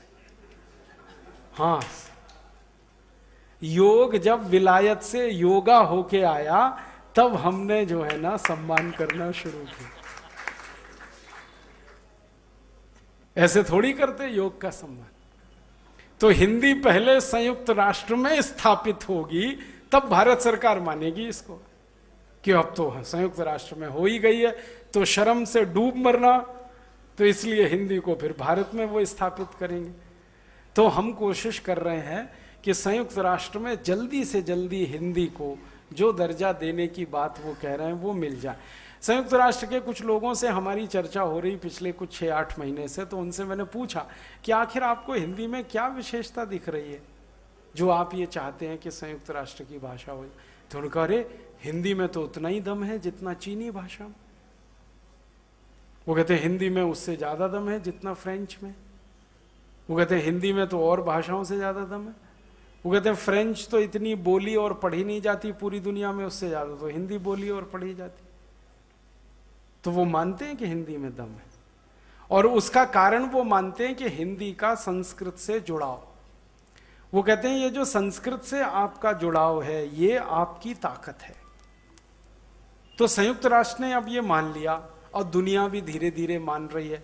आपको मालूम है दुनिया में कई ऐसे बड़े टेलीविज़न चलाने वाली कंपनियां हैं जिन्होंने अपने विशेष हिंदी चैनल शुरू किए पिछले 20 साल। एक तो सबसे बड़ा उदाहरण दूं, चीन जो भारत का धुर विरोधी है, उसने हिंदी रेडियो शुरू किया, मालूम है आपको? और चीन का हिंदी रेडियो हमारे रेडियो से अच्छा और साफ सुनाई देता है पूरी दुनिया में, सुन के देख लो। कारण जानते हैं? क्योंकि चीन की सरकार कहती है कि 100 करोड़ से ज्यादा हिंदी भाषी हैं दुनिया में, इसलिए उनका रेडियो दिन दूना रात चौगुना बढ़ रहा है, उसकी लोकप्रियता बढ़ रही है। दुनिया की सबसे बड़ी ब्रिटिश ब्रॉडकास्टिंग कॉरपोरेशन संस्था अब तक हिंदी में समाचार देती थी दिन में 1 घंटे, माने पहले तो आधा घंटे आते थे, फिर 1 घंटे हुए, अब पूरा हिंदी का एक चैनल ही शुरू कर रहे हैं। वो थोड़े दिन में चालू होने जा रहा है, 24 घंटे। अब बीबीसी हिंदी पे आ रही है, चीन ने हिंदी का रेडियो शुरू कर दिया, जर्मनी की सरकार का हिंदी रेडियो चालू है इस समय, मालूम है आपको? धुआंधार चल रहा है, खूब सुना जाता है जर्मन रेडियो जो हिंदी में आता है। फ्रांस की सरकार तैयारी कर रही है हिंदी रेडियो शुरू करने की, स्पेन में तैयारी चल रही है। तो दुनिया भर के देशों में अब हिंदी के प्रति नजरिया बदल रहा है और उनको हिंदी 100 करोड़ लोगों की भाषा दिखाई दे रही है। और दुनिया के देशों को जोड़ें तो 120, तो 120 करोड़ लोगों की भाषा को कोई अनदेखा नहीं कर सकता, क्योंकि दुनिया के कई देश इसमें समा जाएंगे, इसलिए इसकी ताकत बहुत बड़ी है। और एक तीसरी बात यह हुई है कि हिंदी बोलने समझने जानने वालों का बाजार अब दुनिया में बहुत तेजी से बढ़ रहा है और हिंदी बोलने जानने समझने वालों की क्रय शक्ति भी बहुत तेजी से बढ़ रही है। तो बहुत बड़ी संभावना है दुनिया की कंपनियों के लिए।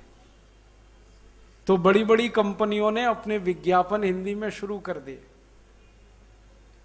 ब्रिटेन की कई बड़ी कंपनियां हैं जो हिंदी विज्ञापन कर रही हैं आजकल, अमेरिका की कई बड़ी कंपनियां हिंदी विज्ञापन कर रही हैं और उनको ये समझ में आ रहा है कि हिंदी विज्ञापन लोगों को उनका जल्दी समझ में आता है अंग्रेजी की तुलना।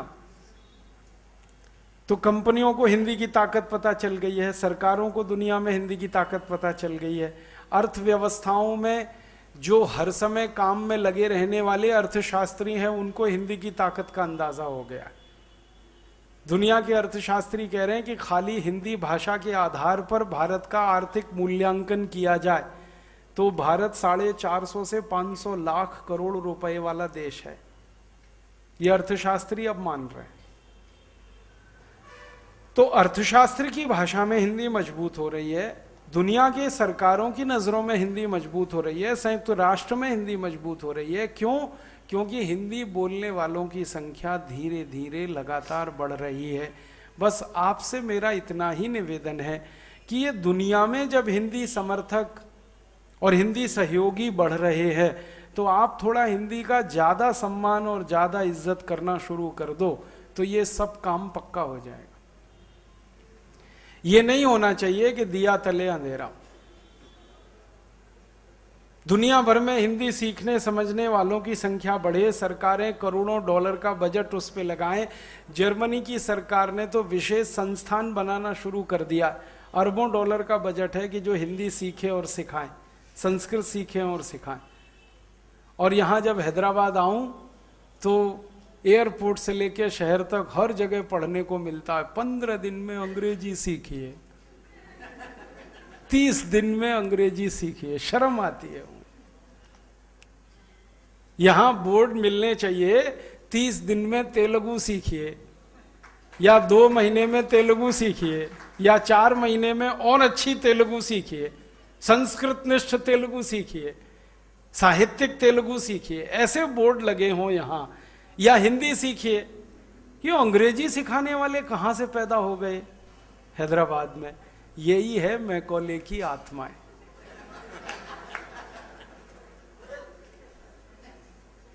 इन मैकोले आत्माओं से पिंड छुड़ाओ, अपना और इस समाज का। तो पिंड कैसे छूटेगा? इसके रास्ते हैं कि ये जितनी मैकोले आत्माएं हैं इनसे असहयोग करो और इनका बहिष्कार करो।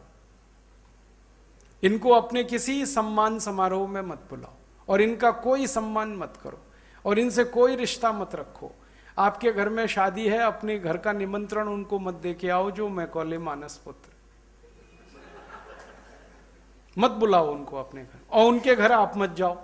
देखो कैसे सुधरते हैं ये सब अल्पमत में हो जाएंगे थोड़ी ही देर में, आप देख लेना। जैसे ही आपने इनसे रिश्ता तोड़ा और इनसे मुख मोड़ा, ये सब तो अल्पमत में आ जाएंगे। इनकी जड़ें तो आपके पानी से सिंचित हो रही हैं, आपने इनकी जड़ों में पानी देना बंद किया, ये तो सूख जाएंगे, सबके सब मर जाएंगे, चिंता मत करो। जैसे मैकोले मर गया वैसे ये भी मर जाएंगे। आप बस इनसे रिश्ता और व्यवहार अपना कम कर दो तो इनकी अकल ठिकाने आ जाएगी। अब शुरू कहां से करना? छोटी छोटी बातें। आपके घर कोई निमंत्रण पत्र लेके आए बेटे या बेटे की शादी का, बेटे या बेटी की शादी का, और अगर वो अंग्रेजी में है उसी के सामने फाड़ के फेंक दो, देखो क्या असर होता है। मैंने किया, ये मैंने किया। एक बहुत इस देश के बहुत बड़े पूंजीपति जिनका नाम मैं नहीं लूंगा, वो आए अपने बेटी की शादी का निमंत्रण देने हरिद्वार पतंजलि योगपीठ, अंग्रेजी का निमंत्रण पत्र मैंने फाड़ दिया। कहने लगे ये क्या किया आपने? मैंने कहा मुझे अंग्रेजी आती नहीं, मेरे लिए तो ये काला अक्षर भैंस बराबर, पढ़ूंगा क्या? कहने लगे आपको नहीं आती? मैंने कहा नहीं आती। कि मैं पढ़ के सुनाऊं? मैंने कहा तो फिर सुनूंगा नहीं, मैं बंद कर लूंगा अपने काम, मुझे सुनना नहीं। कहने लगे तब आप शादी में नहीं आएंगे? मैंने कहा फाड़ने का मतलब ही ये है कि मैं नहीं आऊंगा। कहने लगे स्वामी जी, मैंने कहा उनको भी नहीं जाने दूंगा। परिणाम जानते हैं क्या हुआ? जब उनको मैंने कहा कि स्वामी जी को भी नहीं जाने दूंगा, कहने लगे कैसे रोकोगे? मैंने कहा सत्याग्रह करूंगा। तब वो लौटे, फिर उन्होंने हिंदी में निमंत्रण बनाया, फिर मुझे देने आए, स्वामी जी को भी दिया, तब स्वामी जी ने उनको आशीर्वाद दिया, हम भी गए उनकी शादी। एक झटके में ठीक हो गए, वो सारा अंग्रेजी गुरूर उनका निकल गया। होता क्या है कि हम चूंकि विरोध नहीं करते, इसलिए सामने वाले को लगता है कि सब अच्छा है जो हम कर रहे हैं। एक आदमी भी विरोध करना शुरू करे, भले वो कम है, लेकिन थोड़े दिन में वो ताकतवर हो जाता है। तो आपके पास अगर कोई अंग्रेजी निमंत्रण पत्र लेके आए तो आप यही करो उसका, और उससे कहो या तो तेलुगु में ले आओ या हिंदी में ले आओ। अंग्रेजी निमंत्रण पत्र पे हम नहीं जाएंगे कहीं भी, यहां से शुरू करो। फिर अपने बच्चों के नाम बदलो, ये पिंकू, टिंकू, बबली, डबली, ट्विंकल, डिंपल, पिंपल, ये सब बंद करो। अच्छे अच्छे हिंदी में नाम है, संस्कृत में बहुत अच्छे नाम है, वो सब नामों से बच्चों को बुलाओ। इसके लिए थोड़ा अभ्यास करना पड़ेगा, क्योंकि जवान पे चढ़ गया टिंकू, उतरने में देर लगेगी, लेकिन प्रयास के साथ आप करोगे तो थोड़े दिन में उतर जाए। और बच्चों को समझाओ कि आपका जो व्यक्तित्व है वो टिंकू नहीं है, वो कुछ भी है, राम है, श्याम है, मोहन है, कृष्ण है, जो भी है, टिंकू तो नहीं है। तो बच्चे भी समझेंगे, आप भी करोगे। तो नाम अपने सब हिंदी में, तेलुगु में, संस्कृत में, और आपके घर में आने वाले निमंत्रण पत्र सब तेलुगु, हिंदी आदि आदि, संस्कृत वगैरह वगैरह। फिर तीसरा काम, घर के बाहर दरवाजे पर देखो कहीं अंग्रेजी में तो कुछ नहीं लिखवा रखा, आरसी मिश्रा, एपी शर्मा। ये क्या होता है एपी शर्मा? आनंद प्रकाश शर्मा तो समझ में आता है, एपी शर्मा क्या है? रमेश चंद्र मिश्रा समझ में आता, आरसी मिश्रा क्या है? ये मूर्खता कम करो। कहते हैं जी हमने संक्षेप कर दिया। किसने बोला था आपको संक्षेप करने को? हमको बोलने में कोई तकलीफ थोड़ी हो रही है। आनंद प्रकाश शर्मा हम बोल रहे हैं भाई, तो संक्षेप करने की जरूरत क्या? नाम के संक्षेप थोड़ी हुआ करते हैं दुनिया में। नाम जो है ना, एक ऐसी संज्ञा है जिसका संक्षिप्तीकरण नहीं होता, और नाम एक ऐसी संज्ञा है जिसको बदल नहीं सकते आप। वो जो है सो है। आनंद प्रकाश है तो है, राम प्रकाश है तो है, लक्ष्मण प्रकाश है तो है। अब इसका संक्षेप मत करो, लक्ष्मण प्रकाश का एलपी मत करो, आनंद प्रकाश का एपी मत करो, रमेश चंद्र का आरसी मत करो। घर के बाहर जितने आपके बोर्ड लगे हैं नाम पट, इनको ठीक कर लो, यहां से शुरू करो। चौथा काम क्या करना, इज्जत बढ़ानी है हिंदी की, अपने हस्ताक्षर हिंदी में करो। पत्र लिख रहे हो तो हिंदी में लिखो, पता लिख रहे हो तो हिंदी में लिखो। कई महानुभाव हैं पत्र तो हिंदी में लिखते, पता जरूर अंग्रेजी में लिखेंगे, और पत्र भी हिंदी में, पता भी हिंदी में, लेकिन हस्ताक्षर जरूर अंग्रेजी में करेंगे। क्या मोह है, ऐसा मोह, हस्ताक्षर अंग्रेजी में हर समय। ये मोह को छोड़ो, क्योंकि इज्जत बढ़ानी है आपको हिंदी की, तो हस्ताक्षर हिंदी में करो। बहुत अच्छा होगा तेलुगु में करो, हिंदी की बहन तो है, हिंदी नहीं तो हिंदी की बहन है, मां नहीं तो मौसी तो है, तो मौसी की भी तो कोई इज्जत है, मां के जैसी है इसलिए मौसी है। तो या तो तेलुगु में करो, नहीं तो हिंदी में करो, नहीं तो संस्कृत में करो हस्ताक्षर। और अभी भारत सरकार के कुछ प्रयास हुए हैं जिसके आधार पर हर बैंक हिंदी हस्ताक्षर किए चेक को स्वीकार करने के लिए उत्तरदायी है, मना नहीं कर सकता। मना करेगा तो बैंक का लाइसेंस रद्द। तो इसका फायदा उठाओ, हर बैंक आपका हिंदी चेक हस्ताक्षर वाला स्वीकार करेगा, हिंदी में लिखा हुआ चेक भी स्वीकार करेगा, ड्राफ्ट भी हिंदी में लिखा हुआ। तो आप अपने हस्ताक्षर हिंदी कर दो। बैंक में हस्ताक्षर का नमूना बदल दो, अगर कभी पहले अंग्रेजी हस्ताक्षर कर दिए, गलती हो गई, अब ठीक कर लो। नमूना बदलने के लिए बैंक आपको समय देता है, मोहलत देता है। तो अपने जीवन में छोटी छोटी चीजों से शुरू करो। और फिर एक चीज करो कि ज्यादा से ज्यादा हिंदी शब्द आपके भंडार में हो, भंडार माने दिमाग में। इसके लिए हर दिन कुछ नए हिंदी शब्द सीखो और उनके उपयोग करो। भाषा की ताकत, मैं बार बार कह रहा हूं, उपयोग से तय होती है। जितना ज्यादा उपयोग करोगे भाषा उतनी मजबूत होगी। तो हिंदी का ज्यादा से ज्यादा उपयोग हो तो ज्यादा से ज्यादा शब्द आपको आने चाहिए, तो शब्दों का भंडार बड़ा करो।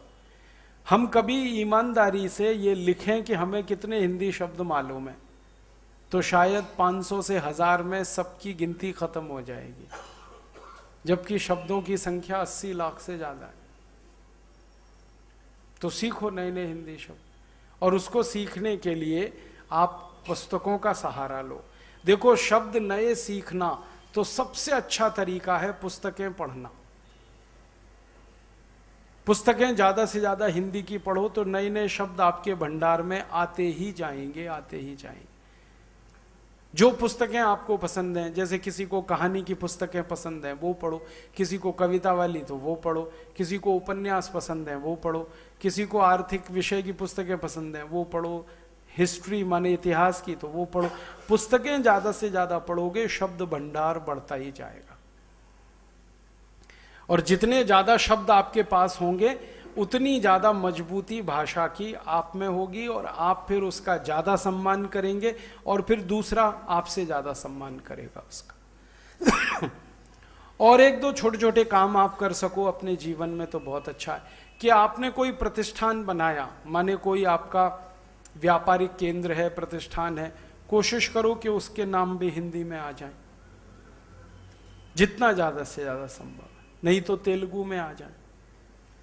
तो आपके प्रतिष्ठान का नाम, फिर आपके घर का नाम, कई लोग घर का नाम रखते हैं, तो घरों के नाम भी हमारे सब हिंदी में आ जाएं, प्रतिष्ठान के नाम सब हिंदी में आ जाएं, बच्चों के नाम हिंदी में आ जाएं, पड़ोसियों परिवारों को संबोधन हमारे सारे हिंदी में आ जाएं।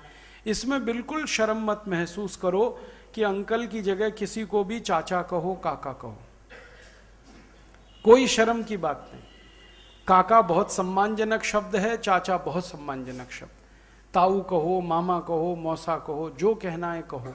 ये अंकल के चक्कर में, आंटी के चक्कर में, ये सब हटाओ अपने जीवन। और कुछ ऐसे फालतू अंग्रेजी शब्द हमने जबरदस्ती अपनी जिंदगी में लगा रखे हैं जिनका कोई मतलब नहीं, हमें भी नहीं मालूम। मदर इन लॉ, ये नहीं कहते ये सासू माँ है, कहते मदर इन लॉ। अभी मदर इन लॉ कौन सी है, इधर वाली है, उधर वाली है, कौन सी है, पता तो चले। फादर इन लॉ, पता ही नहीं इधर वाले उधर वाले। ब्रदर इन लॉ तो बड़ा घोटाला है, वो साला भी है जीजा भी है। हिंदी में साला जीजा दोनों विरोधी हैं। साला माने पत्नी का भाई, जीजा माने बहन का पति। अंग्रेजी में दोनों एक ही हैं, ब्रदर इन लॉ। क्योंकि अंग्रेजी में रिश्तों को अलग अलग करने के शब्द ही नहीं है, क्योंकि रिश्ते ही नहीं है, क्योंकि परिवार नहीं है, क्योंकि शादी नहीं है। जहां शादी नहीं, जहां परिवार नहीं, वहां रिश्ते नहीं, वहां रिश्तों के अलग अलग नाम नहीं। ये तो भारत है जहां पर शादी है, परिवार है, रिश्ते हैं, तो रिश्तों के अलग अलग नाम है। तो हर जगह आप छोटा छोटा प्रयास करना शुरू करोगे तो बड़े बड़े काम इसमें से हो जाएंगे। आप ऐसे ही संकल्प ले लो जैसे महात्मा गांधी ने 29 मार्च 1918 को लिया। उन्होंने कहा कि दुनिया को कह दो कि मोहनदास करमचंद गांधी अंग्रेजी भूल गया। बस आप भी कह दो दुनिया को कि हम अंग्रेजी भूल गए। हमको हिंदी मालूम है, तमिल मालूम है, तेलुगु मालूम है, कन्नड़ मालूम है, संस्कृत मालूम है, हिंदी अंग्रेजी सब मालूम, अंग्रेजी भूल गए हम, नहीं आती हमको, बात खत्म। और इसमें कोई शर्म की बात नहीं है। हमको अंग्रेजी नहीं आती तो क्या, किसी अंग्रेज को हिंदी नहीं आती तो बराबर हो गए कि नहीं? हम अपने बच्चों को मार मार के जो अंग्रेजी सिखा रहे हैं, आप एक बार लंदन का भ्रमण कर लो, इंग्लैंड चले जाओ और वहां देखो कि कौन माँ बाप अपने बच्चे को मार मार के हिंदी सिखा रहा है। एक भी अंग्रेज अगर मिल जाए आपको जो बच्चों को मार के हिंदी सिखा रहा हो, तो उसी दिन से मैं अंग्रेजी छोड़ दूंगा, हिंदी के बाद अंग्रेजी में लग जाऊंगा। एक अंग्रेज ले आओ ढूंढ के जो बच्चों को मार के हिंदी सिखाता हो।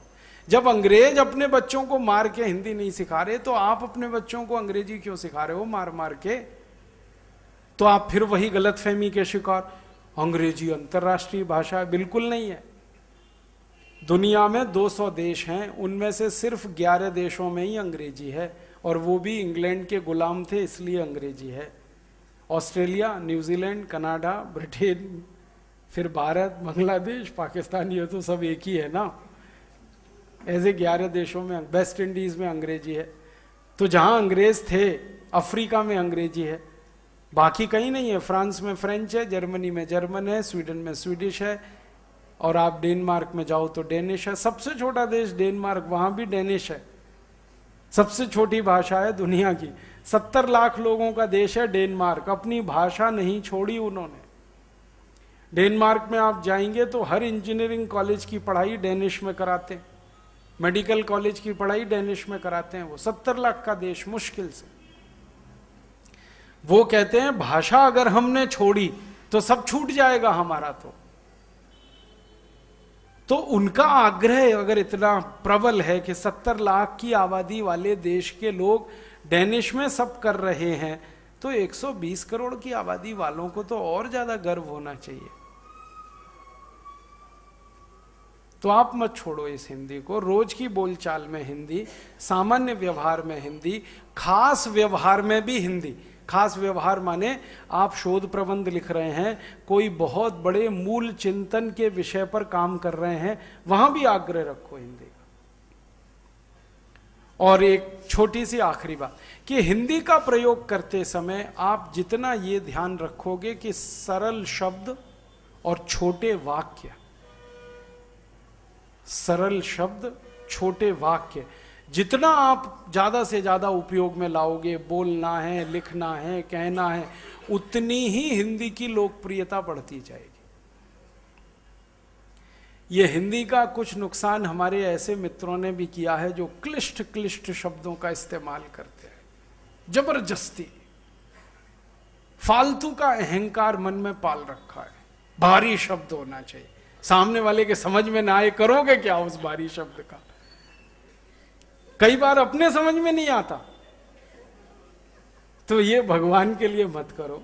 देखो, ईश्वर के बारे में ये कहा जाता है कि ईश्वर जो है ना, सीधी सच्ची बात को सबसे जल्दी सुनता है। ठीक है, तो सामने वाला भी सीधी सच्ची बात को सबसे जल्दी सुनता है। जो ईश्वर करता है वो ही सब करते हैं। तो आपके सामने कोई व्यक्ति है, बोल रहे हो तो सुनने वाला है, लिख रहे हो तो पढ़ने वाला है, और पढ़ा रहे हो तो कोई पढ़ने वाला है। ये तीनों कैटेगरी के, तीनों श्रेणी के लोग सरल शब्द, छोटे वाक्य जितने कहोगे, जितने उपयोग करोगे, उतनी ही भाषा आपकी लोकप्रिय होगी। और भाषा की लोकप्रियता माने आपने बोला, उसने कहना शुरू कर दिया, उसने कहा फिर उसने कहना शुरू कर दिया, उसने कहा फिर उसने, ये लोकप्रियता। और ये लोकप्रियता जितनी बढ़ेगी हिंदी की, बहुत जल्दी हिंदी संवैधानिक पद पर आ जाएगी, आप बिल्कुल चिंता मत करो। और अब हमने तो संकल्प ले लिया, भारत स्वाभिमान एक अभियान शुरू हुआ सारे देश में, परम पूजनीय स्वामी रामदेव जी के नेतृत्व में। तो हमने 64 काम करने का संकल्प लिया है।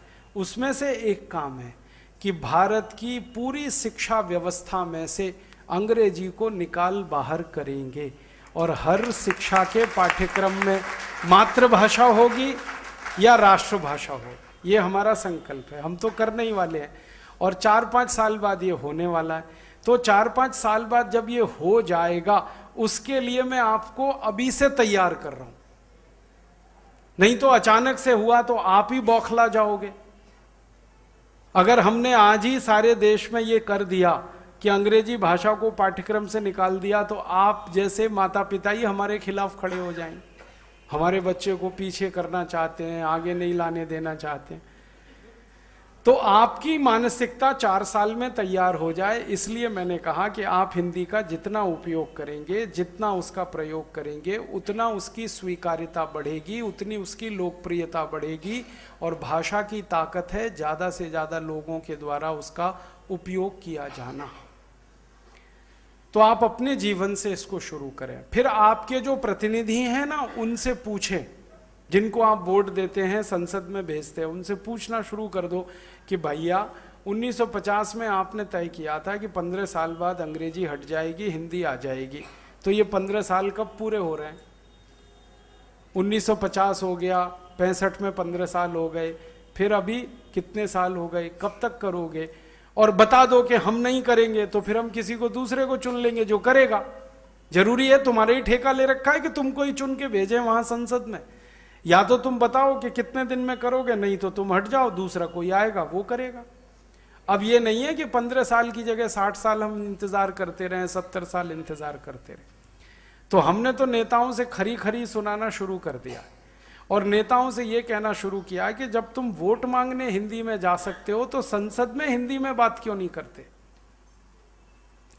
हमारे प्रधानमंत्री को कहा कि आप जब वोट मांगने गए थे तो आपने असमिया भाषा में व्याख्यान दिया, क्योंकि उनकी सीट जो है ना गुवाहाटी से है, तो असम के लोगों को प्रभावित करने के लिए असमिया बोली उन्होंने, फिर कुछ हिंदी बोली, फिर कुछ पंजाबी बोली, और संसद में हर समय अंग्रेजी में बात करते रहते। इसका माने ये तो बहुत बड़ा धोखा दे रहे हैं आप। अपने लोगों से वोट मांगा तब आपने उनकी भाषा बोली, और उन्होंने वोट दे दिया, अब आप अंग्रेजी भाषा बोल रहे। ये कैसे चलेगा?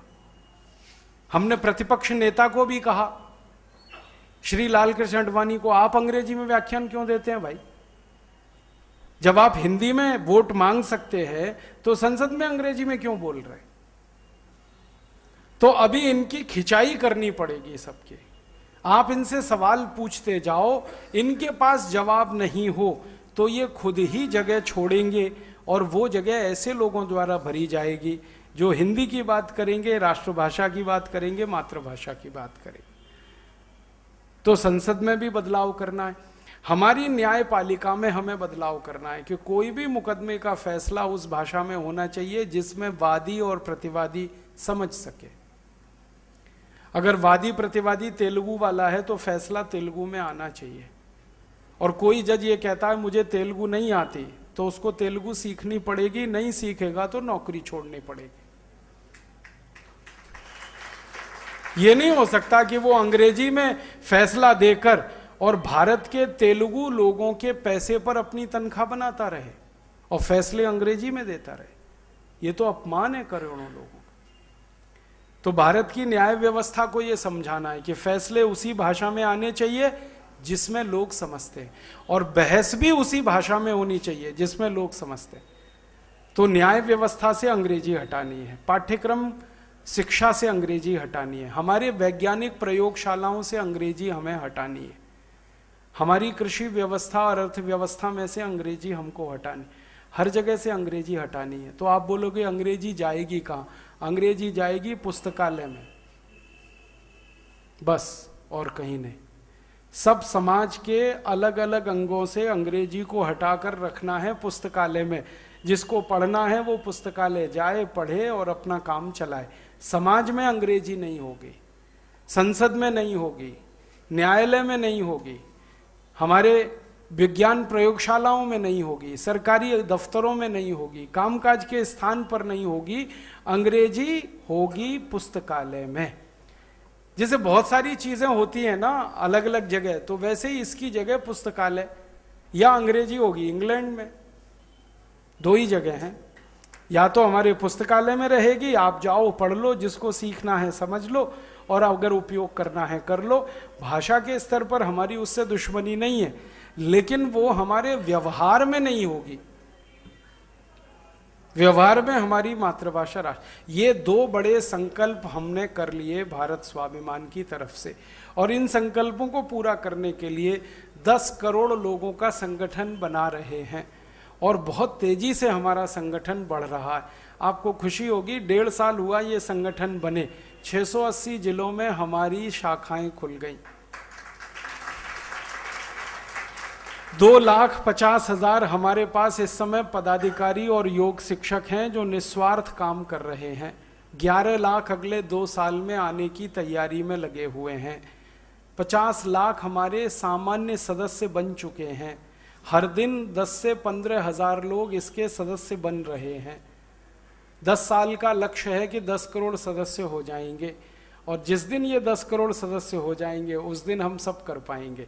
क्योंकि आप जानते हैं प्रजातंत्र में, लोकतंत्र में वही काम करवा पाते हैं जिनके पास जनता की ताकत है।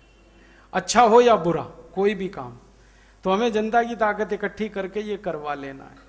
तो हिंदी को वो स्थान मिले जो 64 साल पहले मिल जाना चाहिए था। मातृभाषा ही नहीं, राष्ट्रभाषा के संविधान इसकी स्वीकृति प्रदान करे, और ऐसी स्वीकृति प्रदान करे कि भविष्य में कोई भी सरकार आए वो उसे बदल ना पाए। आपको मालूम है संविधान का कुछ हिस्सा जो है बदला नहीं जा सकता, उस हिस्से में हम हिंदी को लाने वाले हैं, जिसको आप संविधान की प्रस्तावना कहते हैं। प्रस्तावना बदली नहीं जाती, उसमें एडिशन हो सकता है, निकाल नहीं सकते आप। अगर भारत के संविधान में एक शब्द डाला जा सकता है सोशलिज्म, तो हिंदी राष्ट्रभाषा भी आ सकती है उसी संविधान। आपको मालूम है श्रीमती इंदिरा गांधी ने डाला था सोशलिज्म, और उस समय डाला था जब इमरजेंसी लगाई थी। तो अगर समाजवाद आ सकता है तो हिंदी राष्ट्रभाषा होगी देश की, इतना वाक्य भी प्रस्तावना में आ सकता है। और अगर उसके साथ कुछ और जोड़ना है तो हिंदी राष्ट्रभाषा होगी और सभी राजभाषाएं होंगी, तमिल, तेलुगु, कन्नड़, मलयालम, उड़िया, बांग्ला, ये सब राजभाषाएं होंगी, हिंदी राष्ट्रभाषा होगी, किसी को कोई आपत्ति नहीं। और ये बात हम सबसे करके देख चुके हैं। वो कहते हैं कि सभी मातृभाषाओं को आप राजभाषा बना दो, हिंदी को भले राष्ट्रभाषा बना दो, उनको किसी को आपत्ति नहीं, तमिल लोगों को भी आपत्ति नहीं। हाँ, उनको इतना दिल में है कि अगर हम हिंदी सीखेंगे तो आप तमिल सीख लो, तो हम सीखेंगे भाई, क्यों नहीं सीखेंगे। जब दुनिया की सबसे कचरा और रद्दी भाषा अंग्रेजी सीख सकते हैं, तमिल क्यों नहीं सीखेंगे। तमिल सीखेंगे, तेलुगु सीखेंगे, कन्नड़ सीखेंगे, मलयालम सीखेंगे। और हम जो स्कूल तय कर रहे हैं ना भाषा के लिए, वो ये कि पूरे भारत में हर विद्यार्थी को कम से कम 3 भाषा बचपन से सिखाई जाएंगी। एक तो उसकी मातृभाषा, वो तो सीखेगा ही स्वाभाविक, और 2 भाषाएं ऐसी, एक उसकी राष्ट्रभाषा, मातृभाषा राष्ट्रभाषा। अब जैसे आंध्र के बच्चे हैं, सब तेलुगु सीखेंगे, हिंदी सीखेंगे, और एक सीखेंगे पड़ोसी राज्य की भाषा। आंध्र के पड़ोस में तमिलनाडु है तो सब तमिल सीखेंगे, और तमिलनाडु वाले तेलुगु सीखेंगे। इसी तरह से हम हिंदी वाले तमिल और तेलुगु सीखेंगे, कन्नड़ सीखेंगे, मलयालम सीखेंगे। बच्चों को बचपन से भाषा सिखाओ तो बहुत अच्छे से सीखते हैं, जल्दी सीखते हैं। तो हर बच्चे को 3-4 भाषाएं अगर भारत की आ गई तो उसका तो काम चलने ही वाला है, और इससे राष्ट्रीय एकता मजबूत होगी। उत्तर वाले तमिल, तेलुगु, कन्नड़ सीख लें तो दक्षिण वालों को हिंदी सीखने में कोई आपत्ति नहीं है।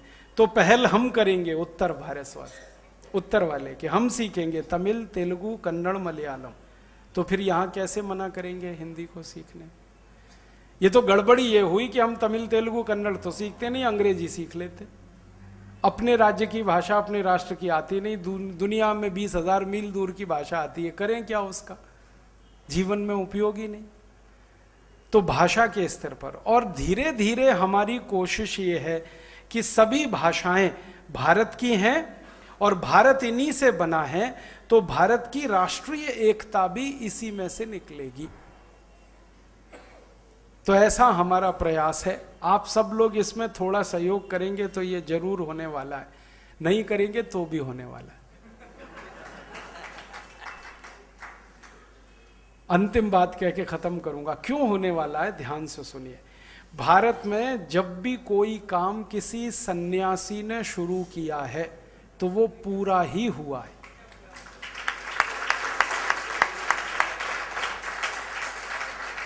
भारत एक ऐसा आध्यात्मिक देश है कि जहां सन्यासी कोई काम शुरू करे तो ईश्वर भी उसको पूरा कराता है।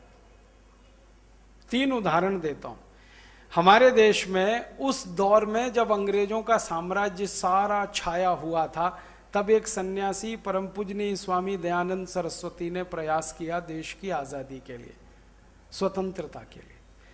हमें इतिहास के दस्तावेज जो मिले उनको देखकर हैरानी होती है। अभी थोड़े दिन से मैं कुछ इतिहास के दस्तावेज पढ़ रहा हूं तो पता चला झांसी की रानी लक्ष्मीबाई को अंग्रेजों से लड़ने की प्रेरणा परम पूजनीय स्वामी दयानंद सरस्वती ने दी।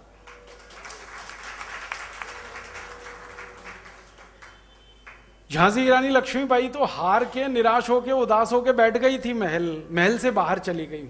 महल छीन लिया अंग्रेजों ने, पति छीन लिया ईश्वर ने, विधवा हो गई, अंग्रेजों ने संपत्ति छीन ली, कुछ बचा नहीं।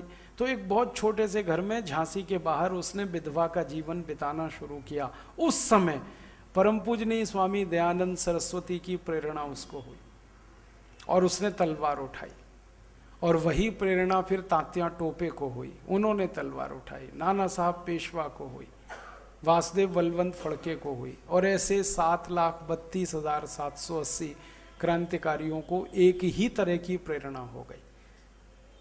सन्यासी का संकल्प और क्रांतिकारियों उस संकल्प से मिली प्रेरणा, और लड़ के आजाद करा लिया देश को। तो सन्यासी का संकल्प ऐसे पूरा होता है। एक और सन्यासी हुए समर्थ गुरु रामदास, महाराष्ट्र में। उस समय औरंगजेब का शासन था पूरे भारत पर। औरंगजेब बहुत अत्याचारी, क्रूर राजा था, आप सभी जानते। हिंदुओं को मारना, पीटना, मुसलमान बनाना। हिंदुओं के जनेऊ काटता था, जनेऊ ना कटवाए कोई तो गर्दन काटता। बहुत अत्याचार किया। उस अत्याचारी औरंगजेब को खत्म होना चाहिए, यह पहला संकल्प था समर्थ गुरु रामदास का। और सन्यासी ने संकल्प लिया तो देखो परमपिता परमात्मा ने 2 महान आत्माएं इस देश में भेज दी। एक थे गुरु गोविंद सिंह उत्तर भारत में, एक थे छत्रपति शिवाजी दक्षिण भारत में। दोनों ने अंग्रेजों से लड़ा। आपको मालूम है गुरु गोविंद सिंह वो सिखों के 10वें गुरु थे जिनके बच्चों को दीवार में चिनवा दिया गया औरंगजेब के द्वारा, लेकिन उन्होंने लड़ाई नहीं बंद की, संघर्ष बंद नहीं किया। और एक दिन वो संघर्ष फला। 1707 में औरंगजेब का शासन पूरे भारत से खत्म हो गया और 1707 में औरंगजेब मर गया। अब मैं हैरान होता हूं बार बार ये सोचकर कि 300 साल का मुगल शासन 2 क्रांतिवीरों ने खत्म करा दिया, छत्रपति शिवाजी और गुरु गोविंद सिंह। ये कैसे संभव है?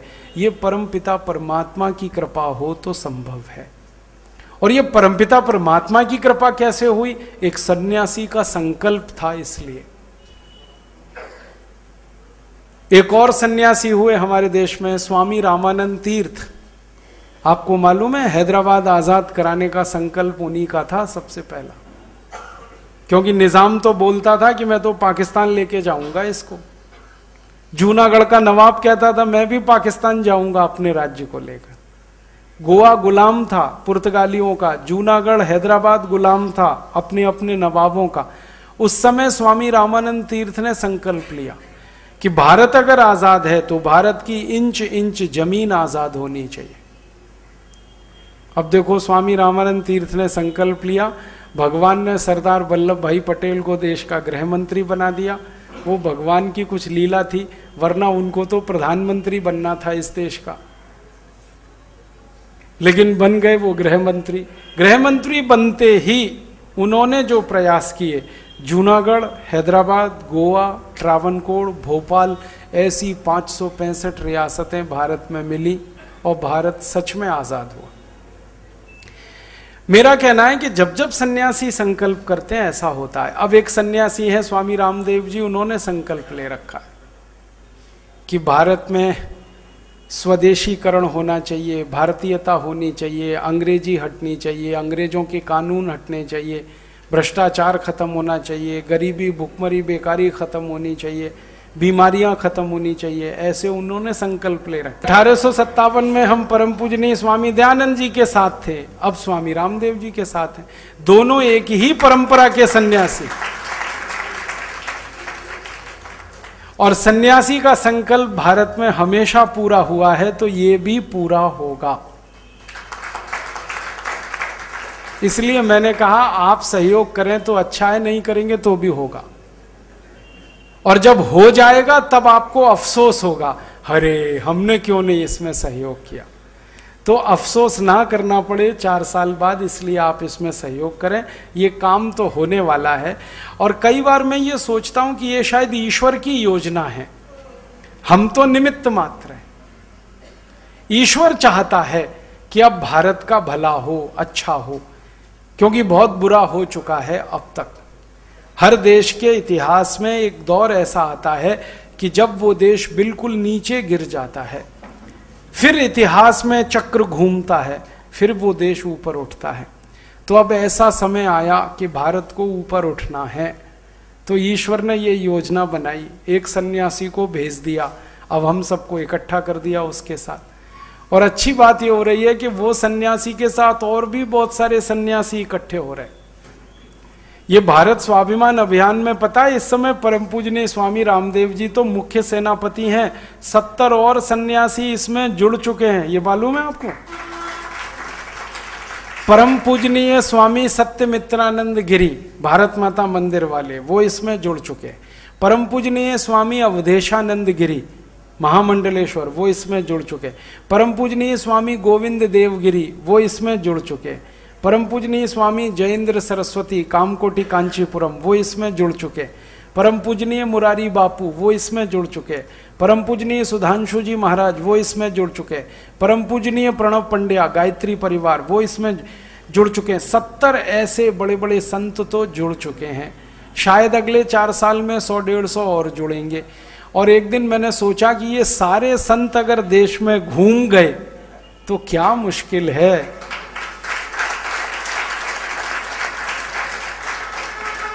एक दिन मैंने ये सब संतों के भगतों को जोड़ना शुरू किया कि इनके भगत कितने, तो 50 करोड़ से ज्यादा तो इनके भगत हैं देश में।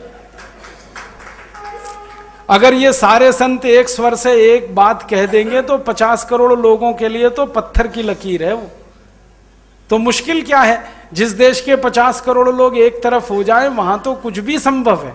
संसद बदल जाएगी, संविधान बदल जाएगा, कानून बदल जाएंगे, क्योंकि संविधान बदलने के लिए जितनी ताकत चाहिए 50 करोड़ लोग तो बहुत होते हैं। 411 सांसद अगर आपके पास हैं तो आप संविधान बदल सकते हैं, कानून बदल सकते हैं, भाषा अंग्रेजी को हमेशा के लिए दफन कर सकते हैं, कोई चू नहीं करेगा देश में। हिंदी को जहां बिठाना है राष्ट्रभाषा के रूप में वहां बिठा सकते हैं, हर काम हम कर सकते हैं। तो ये सन्यासी भी अब इकट्ठे हो रहे हैं और आप भी इकट्ठे हो रहे हैं, सन्यासी भी इकट्ठे हो रहे हैं। तो हम सब इकट्ठे होकर अब भारत का भला कर ही लेंगे, क्योंकि ईश्वर भी यही चाहता है। और आने वाला समय यही बता रहा है।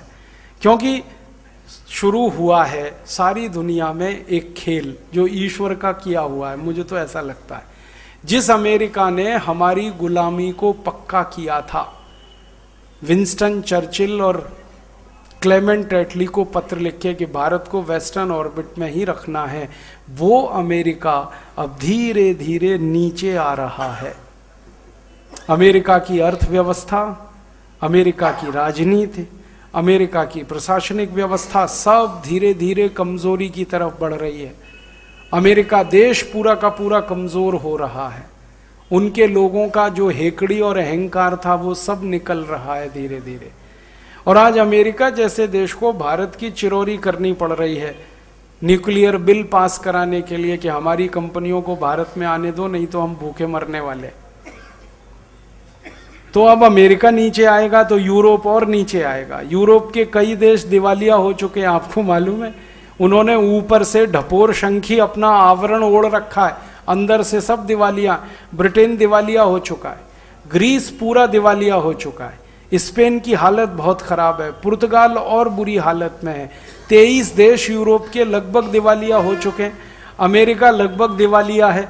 आज अमेरिका इतना कर्जदार है कि चीन देश अगर अमेरिका से कल ये कह दे कि मेरे सारे पैसे वापस कर दो, अमेरिका की एक एक पाई बिक जाएगी और वो चीन का कर्जा नहीं चुका पाएगा। चीन ने खरीद लिया पूरे अमेरिका को, इतना बुरा हाल है अमेरिका का।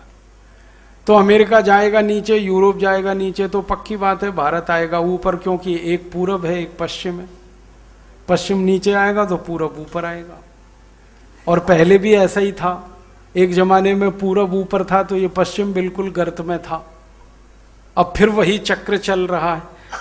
तो ईश्वर की भी योजना यही है कि अब पश्चिम नीचे आए, पूर्व ऊपर उठे, और आप थोड़ा थोड़ा सहयोग करोगे तो श्रेय आपको मिलेगा, करवाएगा तो वो, क्योंकि योजना तो उसकी है। आप तो वैसे ही श्रेय पा जाओगे। तो मैं तो आपको निमंत्रण देने आया कि आ जाओ जल्दी से इसमें। 4 साल बाद जब ये सफल होगा तो श्रेय आपको मिलेगा, करवाएगा तो परमपिता परमात्मा, हम तो निमित्त हैं। और सारे साधु सन्यासी और संतों का आशीर्वाद धीरे धीरे जिस एक काम पर केंद्रित हो जाता है, उस काम में शक्ति बहुत आ जाती है। क्योंकि सन्यासी का अपना कुछ नहीं होता, वो जो करता है समाज के लिए करता है, राष्ट्र के लिए करता है। और शायद ईश्वर इसलिए सन्यासियों की भरपूर मदद करता है। तो अपना भारत विश्व गुरु फिर बनेगा, हिंदी राष्ट्रभाषा नहीं विश्व भाषा बनेगी, ऐसा हमें सपना देखना है। और इस सपने को पूरा करने के लिए अपनी पूरी ताकत तन मन धन लगा देना है। यही भावनाएं लेकर मैं आया। आज हिंदी दिवस पर आप एक संकल्प लेकर जाएं कि अपनी हिंदी राष्ट्रभाषा ही ना बने, विश्व भाषा बने। और मैंने एक ही बात कही, वो ध्यान रखने की है, भाषा का जितना ज़्यादा उपयोग होता है उसकी ताकत उतनी बढ़ती है। तो हिंदी का उपयोग आप अपने जीवन में इतना बढ़ा दीजिए कि राष्ट्र की ये ताकत बने, फिर एशिया खंड में बढ़ जाए इसका उपयोग, तो ये एशिया की ताकत बने, फिर विश्व में, तो विश्व में ये ताकत बन जाए, विश्व भाषा बन जाए। मेरा इशारा है, संयुक्त राष्ट्र जिस दिन इसको स्वीकार कर लेगा उस दिन ये विश्व भाषा हो जाएगी। और उसके लिए हम सब लगेंगे प्राणपण से। इसी भावना से ईश्वर हमको शक्ति दे, सामर्थ्य दे, हमारी सद्बुद्धि को सही काम में लगाए रखे।